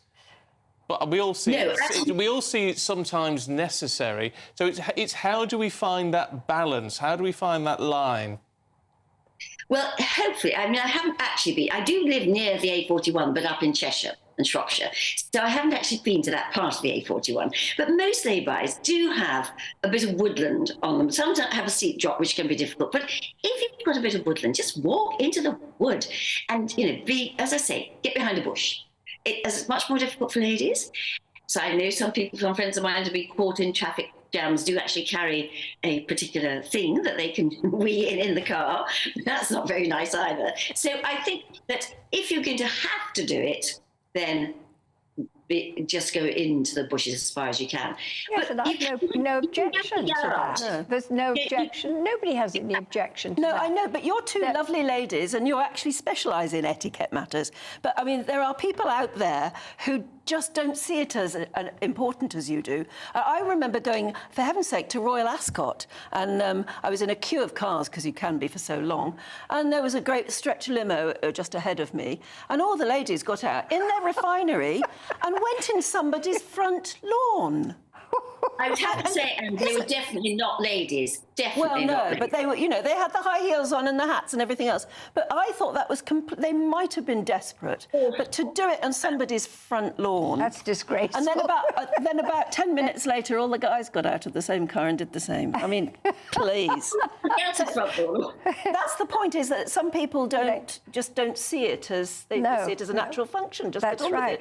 with it. Well, very often they've had quite a lot of alcohol when they do this, and in those stretch limos, there certainly are bottles there. So they're probably worse for wear by the time they decide they've got to get out. Before the races, not after. They were tanking up on the way. Oh, dear. Well, there you go. It's a fascinating debate. It is, actually.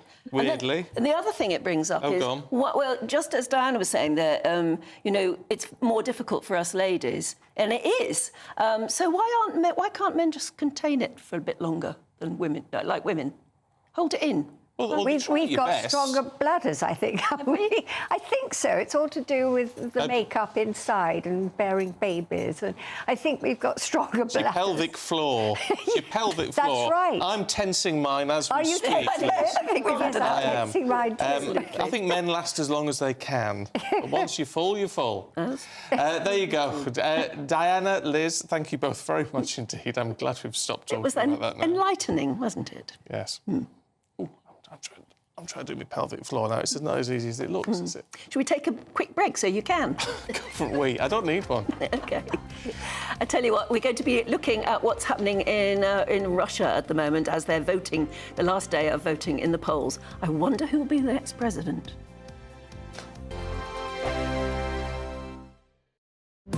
GB News is the home of free speech. We were created to champion it, and we deliver it day in, day out. Free speech allows us all to explore and debate openly the issues most important to us, our families, and of course, the British people. Having challenging conversations to enlighten each other. Which is why we hear all sides of the argument. We are the People's Channel. We will always stand by the freedom to express yourself. On TV, radio and online. This is GB News, Britain's news channel.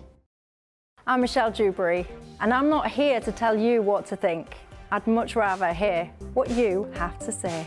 So, send in your opinions to gbviews@gbnews.com. Keep them clean, and you never know, I might read them out.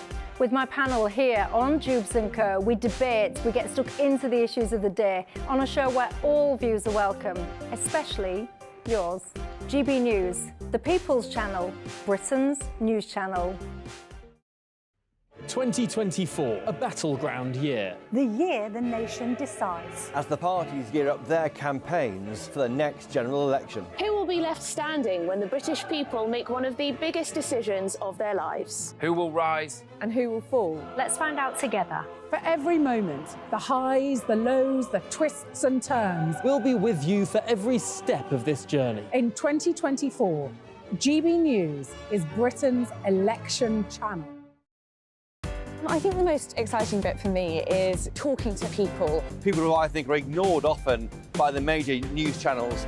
We're going to give news they want to hear. There's a voice there that needs to be heard. I think there's a chance here for a diversity of opinion to be expressed, which you don't find elsewhere. It's really exciting. We don't hold back. We're free to say how decisions that are taken here affect us all around the country.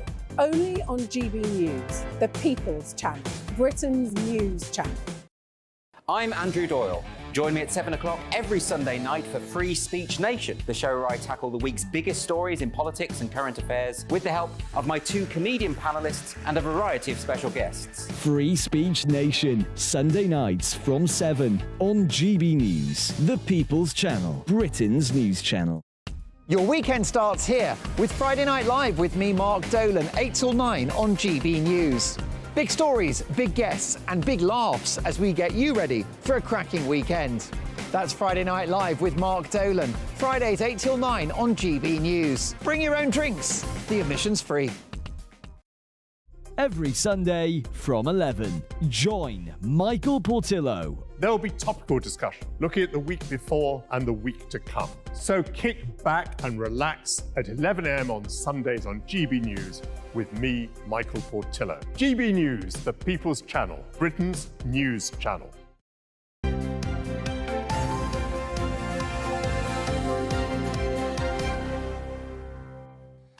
Do you remember a few minutes ago we were talking about crimes that would get you sent off to Australia in Victorian times or whatever? Yes, and that number 5, I think, on the list of important crimes that would get you sent off to Australia was impersonating an Egyptian. Can't figure out why. David says, morning, David, obviously you could be sent to Australia for impersonating an Egyptian because that meant you would be involved in a pyramid scheme. Very good. Very nice. Very good. Aidan McGee sent that one in. Did he? No. It's one of his It is very much his sort of thing. Yeah. David says, I'm now 72 and I can still recollect at early school being threatened with being sent to Australia in a laundry basket if we misbehaved. Oh, happy days. Yeah. And then Pauline, a particularly lovely one, Pauline, thank you. She says, what a joy to wake up to you two and your chatter about something and nothing. How dare you, Pauline? That's soft power, she says. I've stopped flicking the remote at weekends. Well, that sounds brilliant. Thank you. Now, let's talk about Russia, should we? Because it's the final day of voting in the presidential election. Vladimir Putin, of course, almost guaranteed. Definitely guaranteed. Can't think of any other way. To secure another 6 years in power. He faces 3 candidates, apparently, who have voluntarily abstained from criticising him. 2 anti-war opposition candidates have been disqualified from the race. Well, his counterpart in the EU, the European Council President Charles Michel, has already sarcastically congratulated Vladimir Putin. He took to Twitter to say, no opposition, no freedom, no choice. Well, earlier we spoke with the former advisor to the Clinton and Bush administrations, Steve Gill, who joined us from a polling station in Samara in Russia. It's about 1,000 kilometres from Moscow. Turnout has been very high. About 80 to 85% is what they're predicting at the end of the polling. So people are turning out, despite, as you said, the anticipation, the expectation that Vladimir Putin will win and win handily. I was talking to one of the polling observers earlier today who said that voters are telling them that they are voting not just because they think that it's a close race, but because they want to send a message that they support Putin. And there's a lot of reasons to. They have 2.6% GDP. They have 7% inflation. It was 1,500% when he first took office. And, they're happy with where the economy is. They're happy with his leadership. And one of the voters told me today that by voting, even though they think he's going to win handily, it's like shaking his hand and saying thank you. You're seeing some of the ballots. You vote by party, and then you put it into either an electronic counting machine that counts it and then holds it below, or you put it in a transparent box. So there is not only transparency in where the ballots go, but they also have video cameras in every precinct. So anybody in Russia and the political parties and the observers in Moscow can watch in real time, live time, the vote and the count. What are you doing there? I mean, are you there in some sort of official capacity to observe, or is it just because you're curious about this sort of thing? Well, I am curious because, there's so many people that are opining about this election without actually seeing it and being here. I'm not seeing anybody from CNN or Fox or the Washington Post, but they're declaring opinions about the election. I'm one of about 100 international election observers. They're in our group of 10. There's a woman from Bulgaria. There are 3 from Venezuela. There's another American. So it's a diverse group just in our group, and there are groups like this going to polling stations all over Russia. We've been to about 15 polling stations in the last 3 days. Fascinating, though, isn't it? Well, it's fascinating, but I don't know. I mean, look, there are elections in North Korea. What, today? No. But generally speaking, I mean, Steve's going, well, the turnout's very high and people have been very, very enthusiastic about Vladimir Putin. Yeah, they and see it as a way of shaking his hand and congratulating him. Well, look, the turnout in North Korea is 100%. But it's not because people are that desperate, it's because people are terrified. I would have thought so. And what I do find amazing is that some people have had the courage to protest as well. We've seen instances of that been put up quickly on social media before anyone could take them down, and I think that's interesting. But... Well, in this wonderful country with 2.6% growth and lovely high-rise flats, I wonder what happens to those people who protest.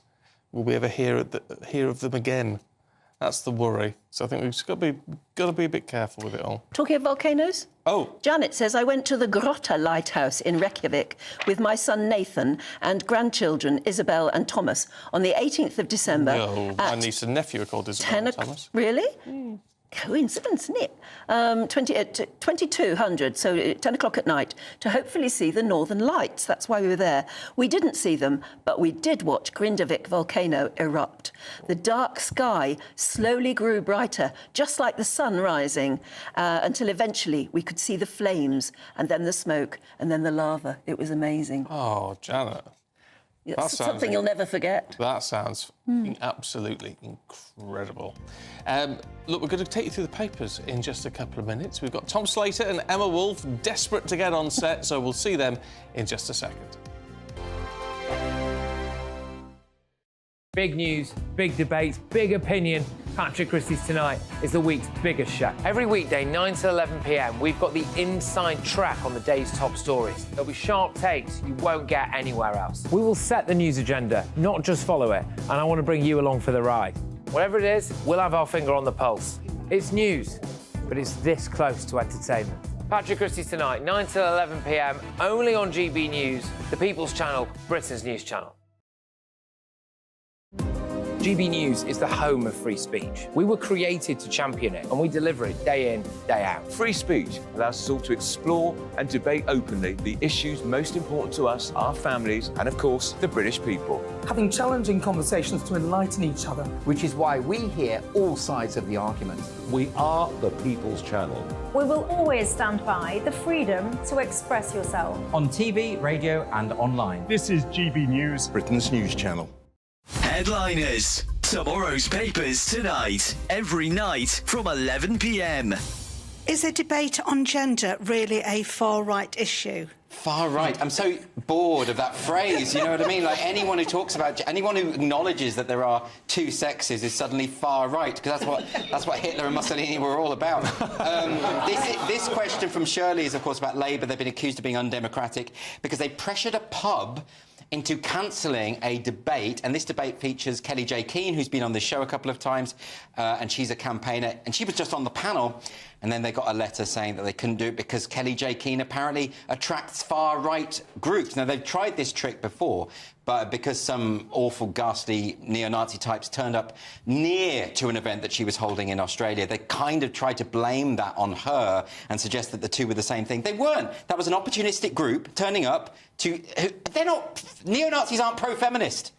They're not pro an event called Let Women Speak. That's just ridiculous. New Zealand's TV blurred her touching her zip because they said that her touching her zip was a far-right dog whistle because she's making that symbol. Yeah, but she wasn't making the symbol, she was just adjusting a zip. Yeah, and also, this isn't a far-right symbol. I mean, that was incredible because she obviously wasn't making that symbol anyway. She was just adjusting a top. But this New Zealand news channel blurred out the hand so that they could pretend that it was some horrible ghastly... I mean, this is learning stuff, isn't it? She's talked about having voted Labour in the past. She's so not far right. But also, I mean, even if she were right-wing, which she Yes. isn't, why would they be banning a panel where there's a discussion about one of the most important issues of our day? What are Labour playing at here? They're anti-democratic, aren't they? They're just kind of playing whack-a-mole with things they don't like. I think maybe I'll write to the pub and say I do want to see Kelly J. Keane there. Yeah, but they won't listen to you Well, if you no, say they that, won't, will they they? won't. Because you've got the unfashionable opinion, Chris. Well, and the unfashionable workplace.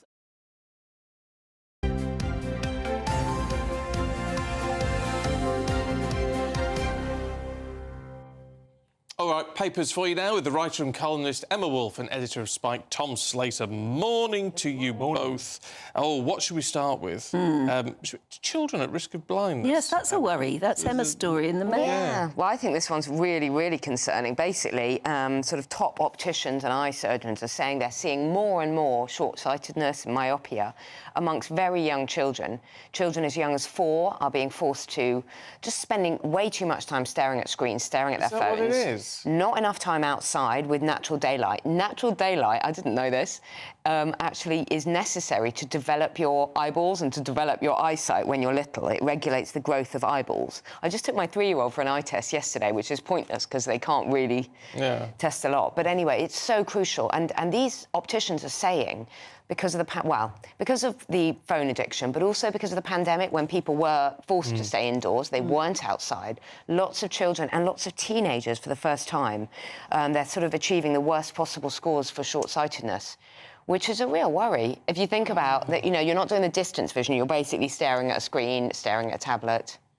That's I had no idea it could actually have those sort of implications. With the smartphone addiction, but this is just another layer of that. And it's all these things about lockdown that we're kind of slowly Yes. discovering what a terrible idea it was, particularly that kind of initial phase where people were so petrified even to do things within the rules. Like, you could go outside, but even some people were too worried about that. So, yeah, long tail of these kinds of things. But funnily enough, the COVID inquiry isn't asking any of those questions at all. No, of course not. No, it's all just about many other... who called someone mean names in WhatsApp. That's what well, maybe we need a glorious revolution to shake things up top. Yes, this is fascinating. Just Stop Oil are changing their tack. Yes, so the Mail on Sunday, they've sent one of their kind of undercover reporters into a Just Stop Oil meeting, at which the discussions weren't limited to climate change, shall we say. There was talk of stepping up their campaigning to target the institutions of capitalism, banks and so on. Also talks of linking up with pro-Palestine activists, as if that has anything to do with the climate and with nature. I mean, if you know the politics of these people, this isn't really particularly surprising. I mean, these aren't kind of off-duty Tory councillors who are getting involved in Just Stop Oil protests. At the same time, I think almost calling it anti-capitalist is almost overdoing it slightly. They're kind of sort of pro-feudalist. They just want to kind of go back to an age in which we didn't have industrial society, in which we couldn't produce the amount of things that we can produce these days, and it's very depressing politics. No, exactly. Apparently not. Or washing machine. And especially when, you know, the people who are involved in this stuff, I know it's been said a million times, but Indigo Rumbelow, who's one of the activists, Indigo. She's popped up again in this reporting. She was we like Indigo Rumbelow for a laugh. She's good for a laugh. Just for her name. But many of them fit that kind of profile as far as immaculately, privately educated, very well off. Often, in Indigo's case, you know, it doesn't take long for them to find a bunch of foreign holidays and so on. So to have these people not only posing as kind of anti-capitalist warriors, but also suggesting that everyone else is going to have to put up with less because they've decided that the world's going to end, it makes them look even more ridiculous than they already are. I think. Well, no, she's great, Indigo. She talks a lot of sense when she's got time to talk to us in between flights to Indonesia or wherever she runs. And yet they want to crack down on families who are having maybe one foreign holiday a year, you know, somewhere local that they've saved up for and want to enjoy, and instead of which they want to cause, you know, Just Stop Oil want to cause havoc across the airports, doing illegal things. I mean, literally breaking into airfields and things, doing illegal things all through the summer. All right, well, perhaps we can all relax and discuss this over our Easter break, whatever that is this year. Well, the thing about Easter is it does move around a lot. And this year it's the end of March. You never know when it is, do you? But I didn't realise quite how much it moved. So this year it's the end of March, really early. But 2 years ago, it was April the 17th, so it really is a movable feast. Anyway, this former industry minister, Sir Greg Knight, has been saying, actually, he wants to fix Easter. He says the Sunday after the second Saturday in April. Why doesn't he just say the second Sunday in April? Anyway, so somewhere between the 9th to the 15th of April. So it'd be much later. It would be sort of fixed at that late date. What's it got to do with him? It would help businesses, it would help schools, it would help families, it would help a lot of people actually be able to plan. It's a religious festival. So why does it move? I don't know. Yeah, no, me too. I know being it's to do able with to the plan church. and being able. I mean, for schools, for example, it would help them to set their school holidays, to set their Easter holidays. For businesses, it would help them to know when they need all their chocolate eggs in. It would help families to be able to plan ahead for when they might get away. Well, yes, in that practical sense, but, you know, it's down to the church to decide when Easter is, not Sir Greg night. I just don't understand why it has to move around like this all over the place. It's like, imagine if Christmas could be in the middle of January, or it could be in...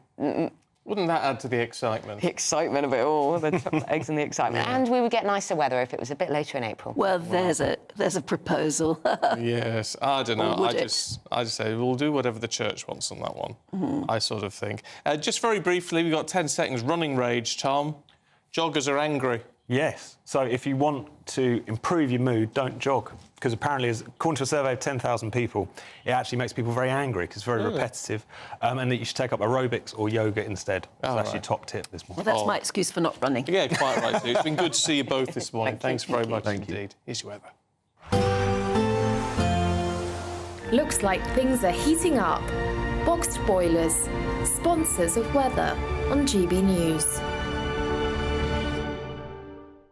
Good morning, welcome to your latest GB News weather from the Met Office. So today has started quite cloudy and damp for some of us, but that will gradually be turning brighter as we head through the afternoon. The area of rain that we can see across much of England and Wales eventually pushes its way eastwards through the latter half of the morning, with some brighter spells developing behind. However, for Northern Ireland and for Scotland, it has been a bit of a drier and brighter start this morning. Plenty of sunshine around here, and through the afternoon, that sunshine developing more widely across England and Wales. We will see some showers bubbling up, and they could be heavy in places, but another really mild day, 16 or 17 degrees in the south. Through Sunday evening, any of those showers across much of England, Northern Ireland and in Scotland will gradually start to ease overnight, so turning a little drier for most of us by the end of Sunday. But another band of rain then pushes in from the west, spreading its way eastwards through the early hours of Monday morning. Away from this area of rain, though, it will be a cloud-free night, so under those clear skies, temperatures dropping down into the single figures, perhaps as low as 2 or 3 in some rural spots. Into the start of Monday, that band of rain pushes its way eastwards. It gradually starts to ease through the early hours of the morning, leaving quite a dry and bright start for most of us. Plenty of sunshine through the first part of the day. But for Northern Ireland, cloud does start to build, so turning much greyer as we head through the afternoon, with further outbreaks of rain pushing in from the west through Monday afternoon, but staying dry elsewhere. And with temperatures around 15 or 16 degrees, it'll be feeling very pleasant in that sunshine. That warm feeling inside from Boxed Boilers, sponsors of weather on GB News.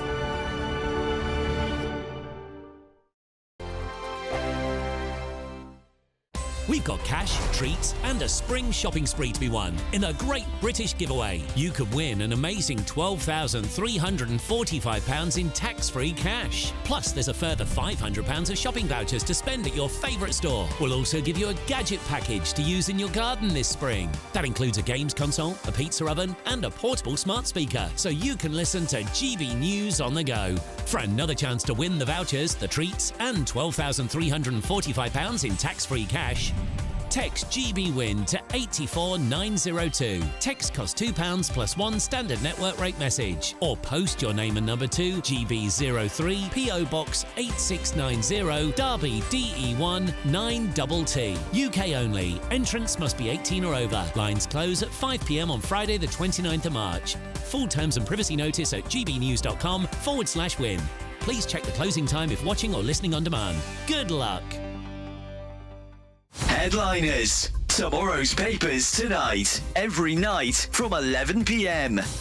Is a debate on gender really a far-right issue? Far right. I'm so bored of that phrase, you know what I mean? Like, anyone who talks about, anyone who acknowledges that there are two sexes is suddenly far right, because that's what Hitler and Mussolini were all about. This question from Shirley is, of course, about Labour. They've been accused of being undemocratic because they pressured a pub into cancelling a debate, and this debate features Kelly-Jay Keen, who's been on this show a couple of times, and she's a campaigner, and she was just on the panel, and then they got a letter saying that they couldn't do it because Kelly J. Keane apparently attracts far-right groups. Now, they've tried this trick before, but because some awful, ghastly neo-Nazi types turned up near to an event that she was holding in Australia, they kind of tried to blame that on her and suggest that the two were the same thing. They weren't. That was an opportunistic group turning up to... They're not... Neo-Nazis aren't pro-feminist. They're not pro an event called Let Women Speak. That's just ridiculous. New Zealand's TV blurred her touching her zip because they said that her touching her zip was a far-right dog whistle because she's making that symbol. Yeah, but she wasn't making the symbol, she was just adjusting her zip. Yeah, and also, this isn't a far-right symbol. I mean, that was incredible because she obviously wasn't making that symbol anyway. She was just adjusting her top. But this New Zealand news channel blurred out the hand so that they could pretend that it was some horrible ghastly... Yeah. I mean, this is low stuff, isn't it? She's talked about having voted Labour in the past. She's so not far right. But also, I mean, even if she were right-wing, which she Yes. isn't, why would they be banning a panel where there's a discussion about one of the most important issues of our day? What are Labour playing at here? They're anti-democratic, aren't they? They're just kind of playing whack-a-mole with things they don't like. I think maybe I'll write to the pub and say I do want to see Kelly J. Keane there. Yeah, but they won't listen to you Well, if no, you say they that, won't. will They they? Because won't. you've got the unfashionable opinion, Chris. Well, I'm the unfashionable workplace.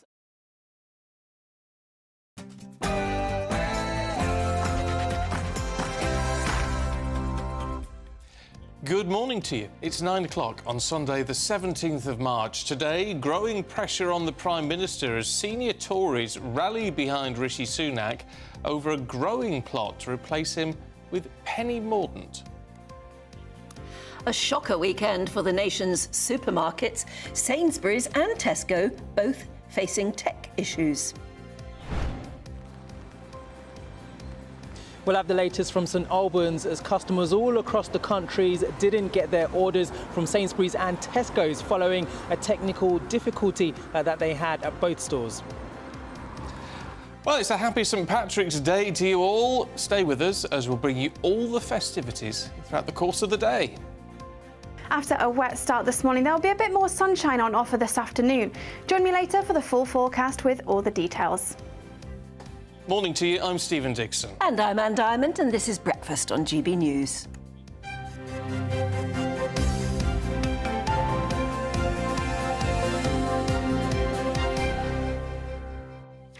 We've been talking about Margaret Thatcher. Yeah. Because of the V&A Museum has described her as implied she was a villain, and that's upset a lot of people.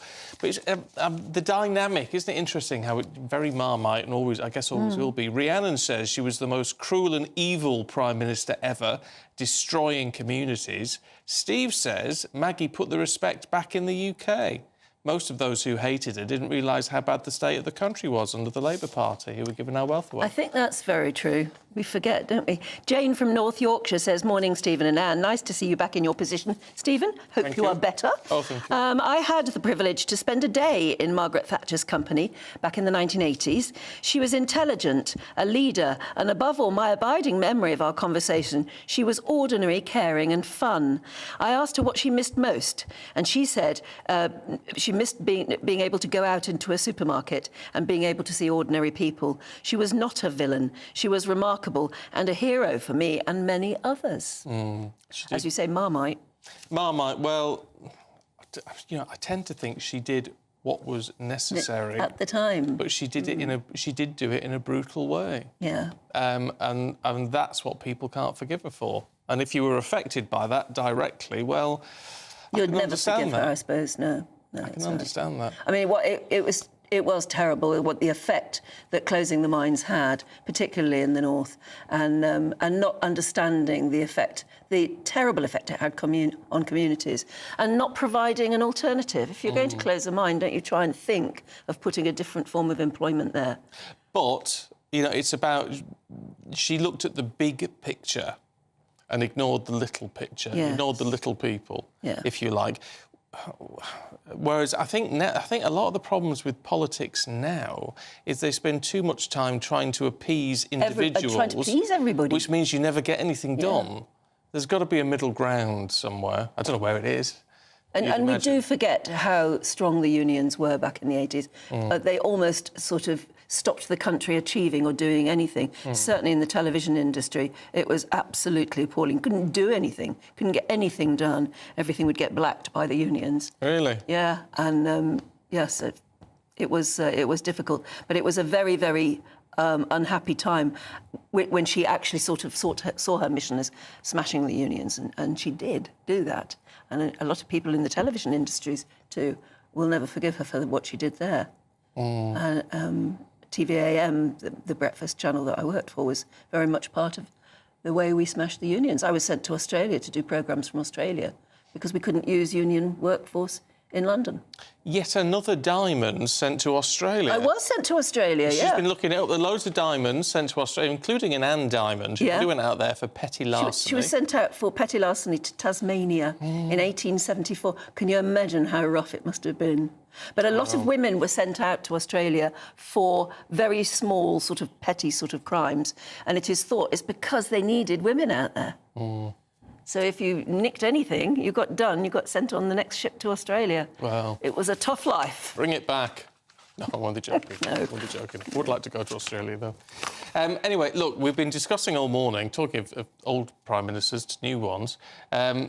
Rishi Sunak, is he done as Prime Minister? There does seem to be this ongoing plot to get him out of number 10 and replace him with Penny Mordaunt.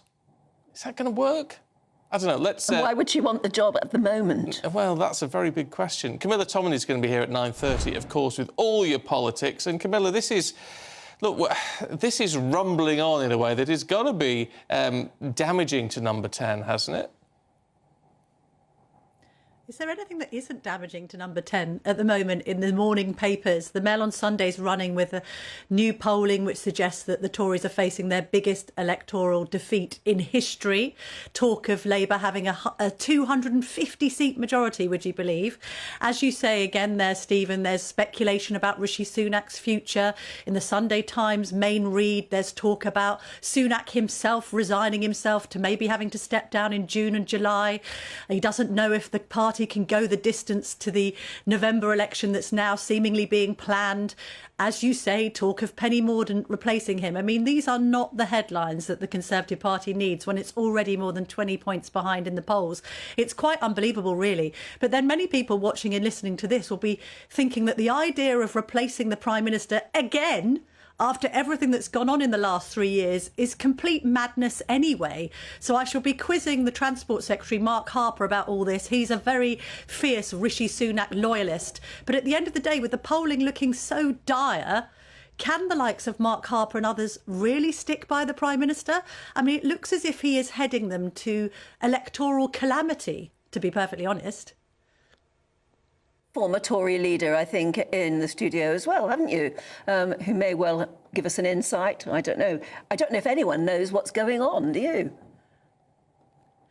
No, indeed. I'm really intrigued to hear from Sir Ian Duncan-Smith about all of this. I mean, obviously, he's been a leader in opposition. He knows what it's like.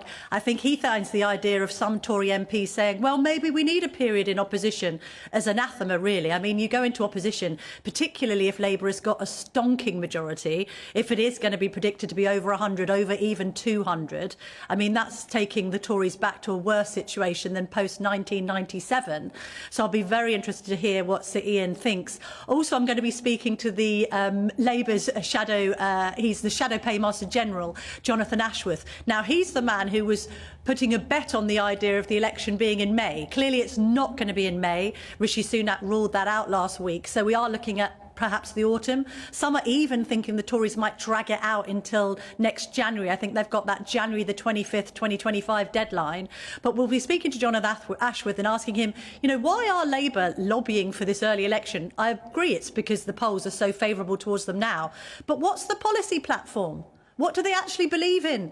Do they believe in tax and spend? What are they going to plan to do about this green prosperity pledge that's been abandoned? So I'm going to try and get some answers from him, because I think it's probably high time the electorate found out exactly what it is that Labour stands for. Yeah, will we find out? I mean, I'm always intrigued by that myself, Camilla, but what they always say is, well, look, we don't release a great deal of policy detail until the manifesto's out. So in the end, will we get any answers?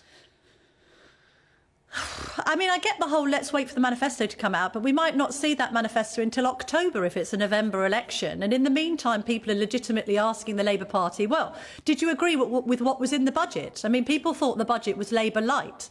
So you want to ask Ashworth and co, and indeed Rachel Reeves, well, what do you stand for if you don't support the budget? I thought there was an interesting piece in the Sunday Times today by Jason Cowley, who's the editor of The New Statesman, which is obviously a left-leaning magazine. And he was asking of the Shadow Chancellor, Rachel Reeves, is this just Bidenism but without the money? And that's the other problem for Labour, isn't it? How are they going to pursue a sort of tax and spend agenda when there's nothing left in the coffers for them?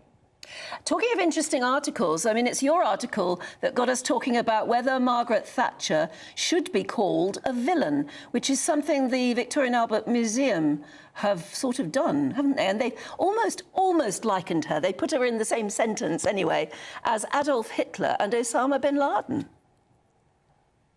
Yeah, a reader came to me with this from the Telegraph, so I wrote it up for my column. I just find it unbelievable, really, that you would put Thatcher in the same sentence as Hitler and bin Laden, you know, sort of two mass murderers. I appreciate that, as you've just discussed, the lady was Marmite, and some people loved her and others loathed her. But even those that didn't like her, I think, respected her for having that clear vision and clear policy platform. You know, the irony here, not least when we're talking about all of the woes that the Tory party are going through right now, is that total lack of clarity of vision from Rishi Sunak. Maybe the Tories' whole problem, frankly, is that they're constantly harking back to the past, constantly harking back to a time where they had clear leadership in the form of Thatcher. And actually, you're never going to see anyone of her like again. You made the point, Anne, that these days politicians are sort of far too keen on pleasing everybody, you know, being all things to all men and women, and then ended up being nothing to anybody because it's hard to find out exactly what they stand for. But then you could also argue, would Thatcher survive in 2024? Could she be a politician as she was back in the 80s and 90s in the age of social media? She would have undoubtedly been torn to shreds, wouldn't she? Oh, well, no, that's a valid point. Mm-hmm. It's a valid point. Look, Camilla, we look forward to seeing you at 9:30, 20 minutes or so away. It should be an interesting show, as always. Yeah, of course, yeah. The whole Thatcher thing, of course, I was a student during that time. My first election was 1992. Was it? Which was I mean, she was out by then, but I'd been sort of growing up in that. So everyone was very anti-Thatcher because it was trendy, it was cool in school, not in school and sixth form. It was very trendy to be very. Of course, it was. Yes. But then, as you get older and you sort of realise, you understand where the country was and what she did.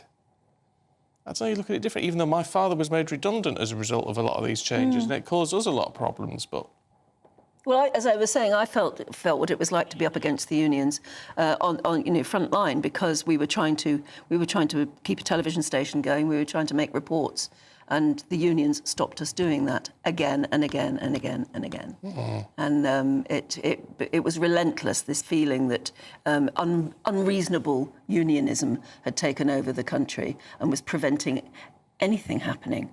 And it felt very, very bad. And everybody thought, how are we ever going to have any sense?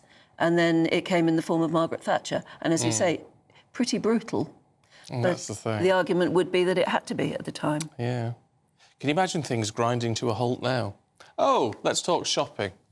Oh, yes, absolutely. Just try shopping. Oh. It's been an absolute terrible 24 hours for two of the nation's biggest supermarkets. So when it happens to them, you think, what on earth? Yeah, and it seems to be sorted out, thankfully. But it was technical difficulties. It meant Sainsbury's couldn't fulfil online deliveries.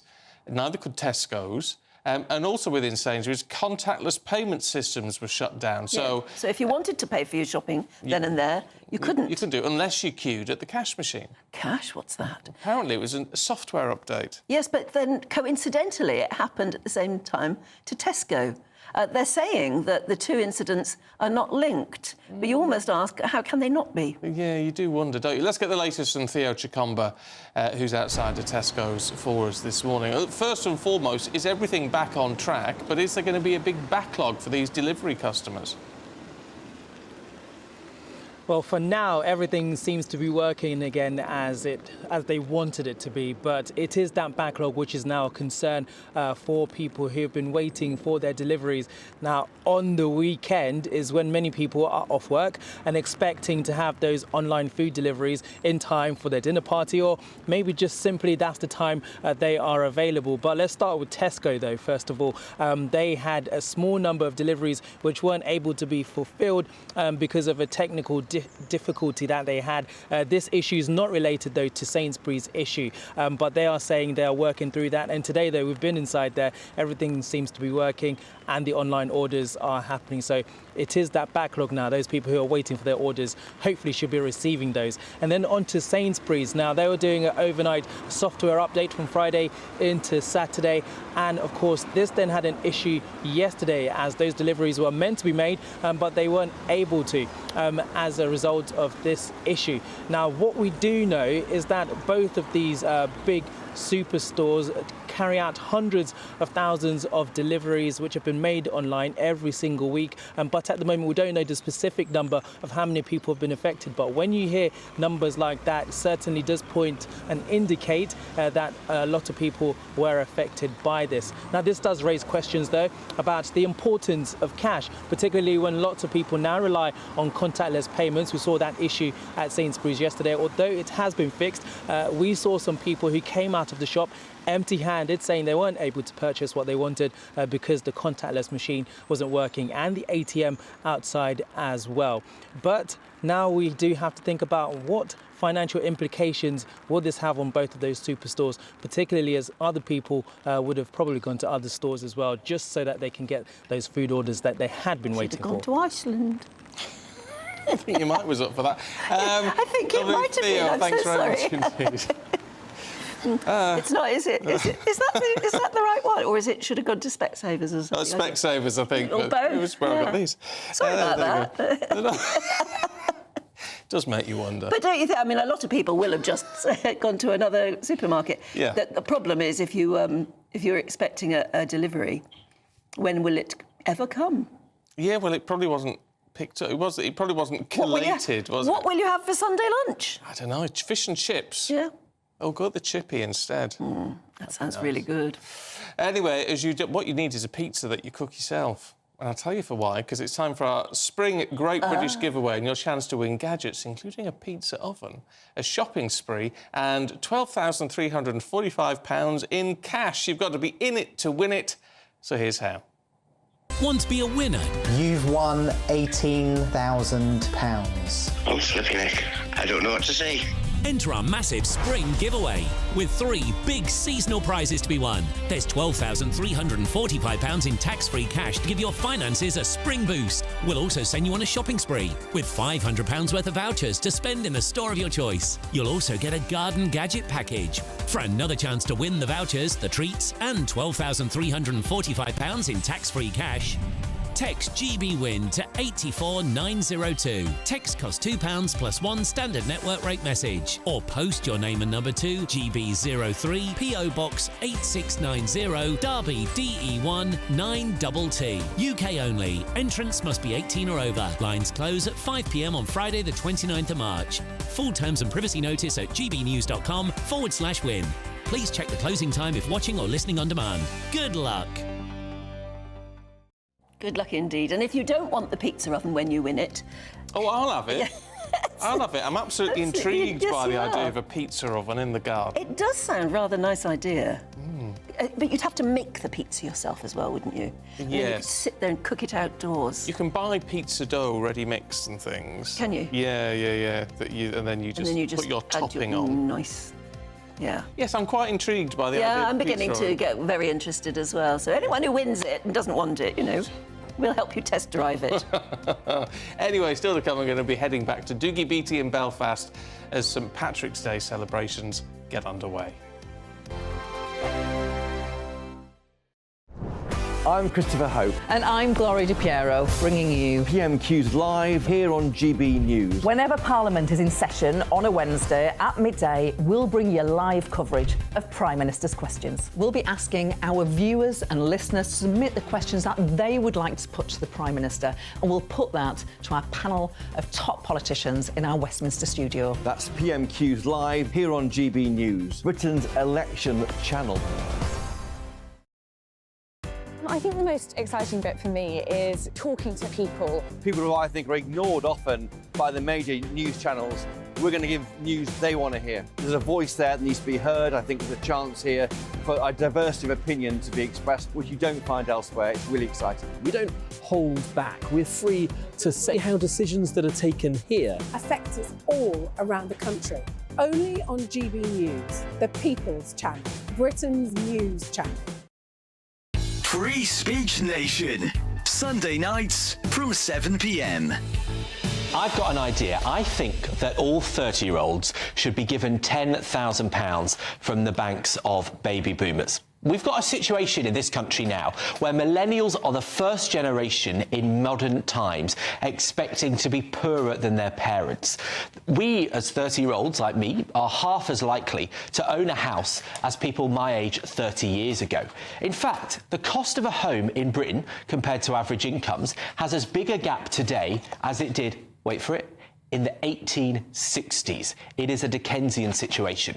Now, I'm sorry about the housing crisis for your generation. You're not, though, are you? No, because you're profiting from it. I'm profiting from it. Don't be ridiculous. The house prices now, compared to that period. If this is the case, Benjamin... Have incomes gone up that fast? To penalise and punish the elderly when they have worked all their lives to put into the system and say it's your fault, whingy, whiny, we're going to be envious... We're being punished. No, well, by the politics, so be the change you want to see in the world. Taxes, I am actually, and I'm about to tell you about the change I want to see in the world. Are you good? As long as it's not whining about it. I'm going to stop whining about it, but we are being taken advantage of at the moment to profit, to help. The most of taxpayers' money is spent in two departments, the NHS, so the health department, and the Department for Work and Pensions.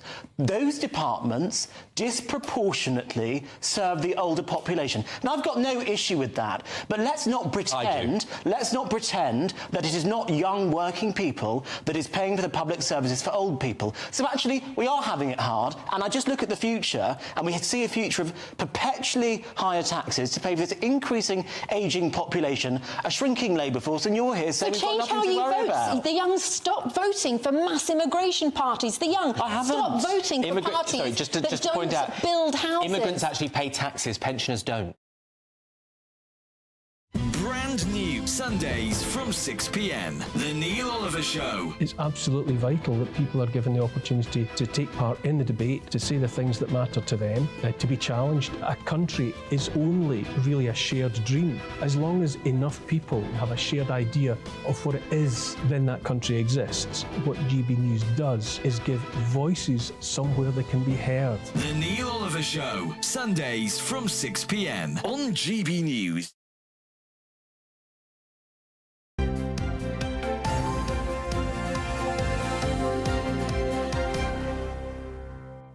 Happy St Patrick's Day. Yes, indeed, yeah. We're wearing the right colour. We are, apparently, because although it's traditional to wear green on St Patrick's Day, apparently it all started off with St Patrick himself wearing blue. Blue, yes, so there you go. Today, though, is the day, whatever colour you're wearing, for parades, plenty of Irish music, and gallons upon gallons of Guinness. Absolutely. Up and down Ireland, people will know how to celebrate today. Oh, they really will. And especially so after they won the Six Nations rugby last night. Yeah, let's head to our Northern Ireland reporter, Doogie Beattie, who's in Belfast. Getting into the spirit of it, are we, Doogie? Elton John. Oh, yeah, I was guilted into this after the half marathon just started off about 10 minutes ago, and so many thousands of really fit people decided to get underway for the St Patrick's Day celebrations, and I thought, no, I'm going to have to do something here. I couldn't have done that, you know, so here I am, dressed to the T, looking the part. What do you think? Would I get away with some green beer? Yes. You don't want to touch the green beer, by the way. Yeah. Definitely stay away from it. No, stay away from it. It's bad the next day. But nevertheless, celebrations all over the world today. We have them in America, we have them in London, we have them in Australia. Why? Because the Irish were immigrants, and they were economic immigrants. They paddled their own canoe, but they built most of the world's cities, and they brought their culture with them, so as they had that sense of belonging and community with them, and it's celebrated all over the world for that very reason. And of course, today in Dublin is one of the biggest parades, and then this parade here in Belfast is taking off at about 1:30. And I'm sorry for laughing, but I can't actually. I've just caught sight of myself standing with looking like Elton John, and thought I can't take myself seriously. But yes, so the half marathon will be coming past us, we hope, shortly again, and then in around midday, everybody will start to gather in Belfast City Hall to get ready for the main parade. And it is a great day. If you're ever on holidays, make sure you come to Ireland to witness a St Patrick's Day, because it is a fabulous place to be on that day. It is, yes. How messy is it going to get, Doogie? Oh, well, we've had Cheltenham Gold Cup on Friday. The Irish did quite well. Then we've had the Six Nations rugby. We've done extremely well. Then we have St Patrick's Day. Then we have a national holiday tomorrow. It's going to be Hangover Tuesday by the time it gets there. Yeah. I mean, this is going to get really, really messy. And you'll have earned it, because you'll need it by then. Fabulous. You can put the glasses on again now. We won't hold them against you. Yeah, go on. Before we... There you go. You may as well join in. It's amazing. It's amazing. There's no glass in them, but it actually makes you feel quite disoriented. They're your proper beer goggles, Doogie. I could wear these all day. Yeah, and nice traditional weather there in Ireland. Thanks very much indeed. But wherever you are and however you're celebrating, have a wonderful, happy St Patrick's Day, won't you? Camilla Tominey's here next. A brighter outlook with Box Solar, sponsors of weather on GB News. Good morning, welcome to your latest GB News weather from the Met Office. So today has started quite cloudy and damp for some of us, but that will gradually be turning brighter as we head through the afternoon. The area of rain that we can see across much of England and Wales eventually pushes its way eastwards through the latter half of the morning, with some brighter spells developing behind. However, for Northern Ireland and for Scotland, it has been a bit of a drier and brighter start this morning. Plenty of sunshine around here, and through the afternoon, that sunshine developing more widely across England and Wales. We will see some showers bubbling up, and they could be heavy in places, but another really mild day, 16 or 17 degrees in the south. Through Sunday evening, any of those showers across much of England, Northern Ireland and in Scotland will gradually start to ease overnight, so turning a little drier for most of us by the end of Sunday. But another band of rain then pushes in from the west, spreading its way eastwards through the early hours of Monday morning. Away from this area of rain, though, it will be a cloud-free night, so under those clear skies, temperatures dropping down into the single figures, perhaps as low as 2 or 3 in some rural spots. Into the start of Monday, that band of rain pushes its way eastwards. It gradually starts to ease through the early hours of the morning, leaving quite a dry and bright start for most of us. Plenty of sunshine through the first part of the day.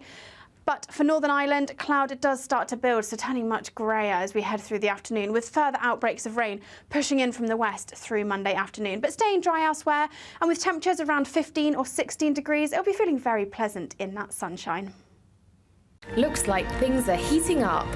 Boxed boilers, sponsors of weather on GB News.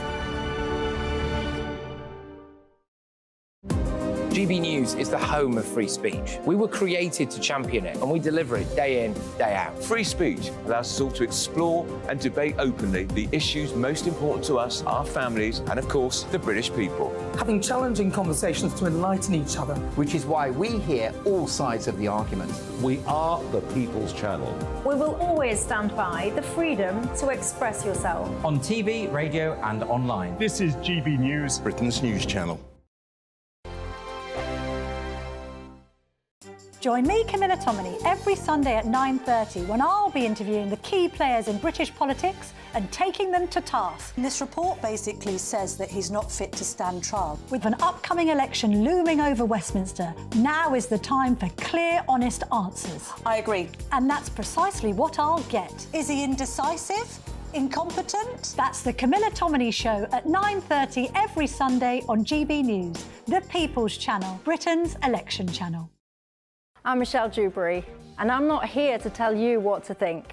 I'd much rather hear what you have to say. So send in your opinions to gbviews@gbnews.com. Keep them clean, and you never know, I might read them out. With my panel here on Jubes & Co, we debate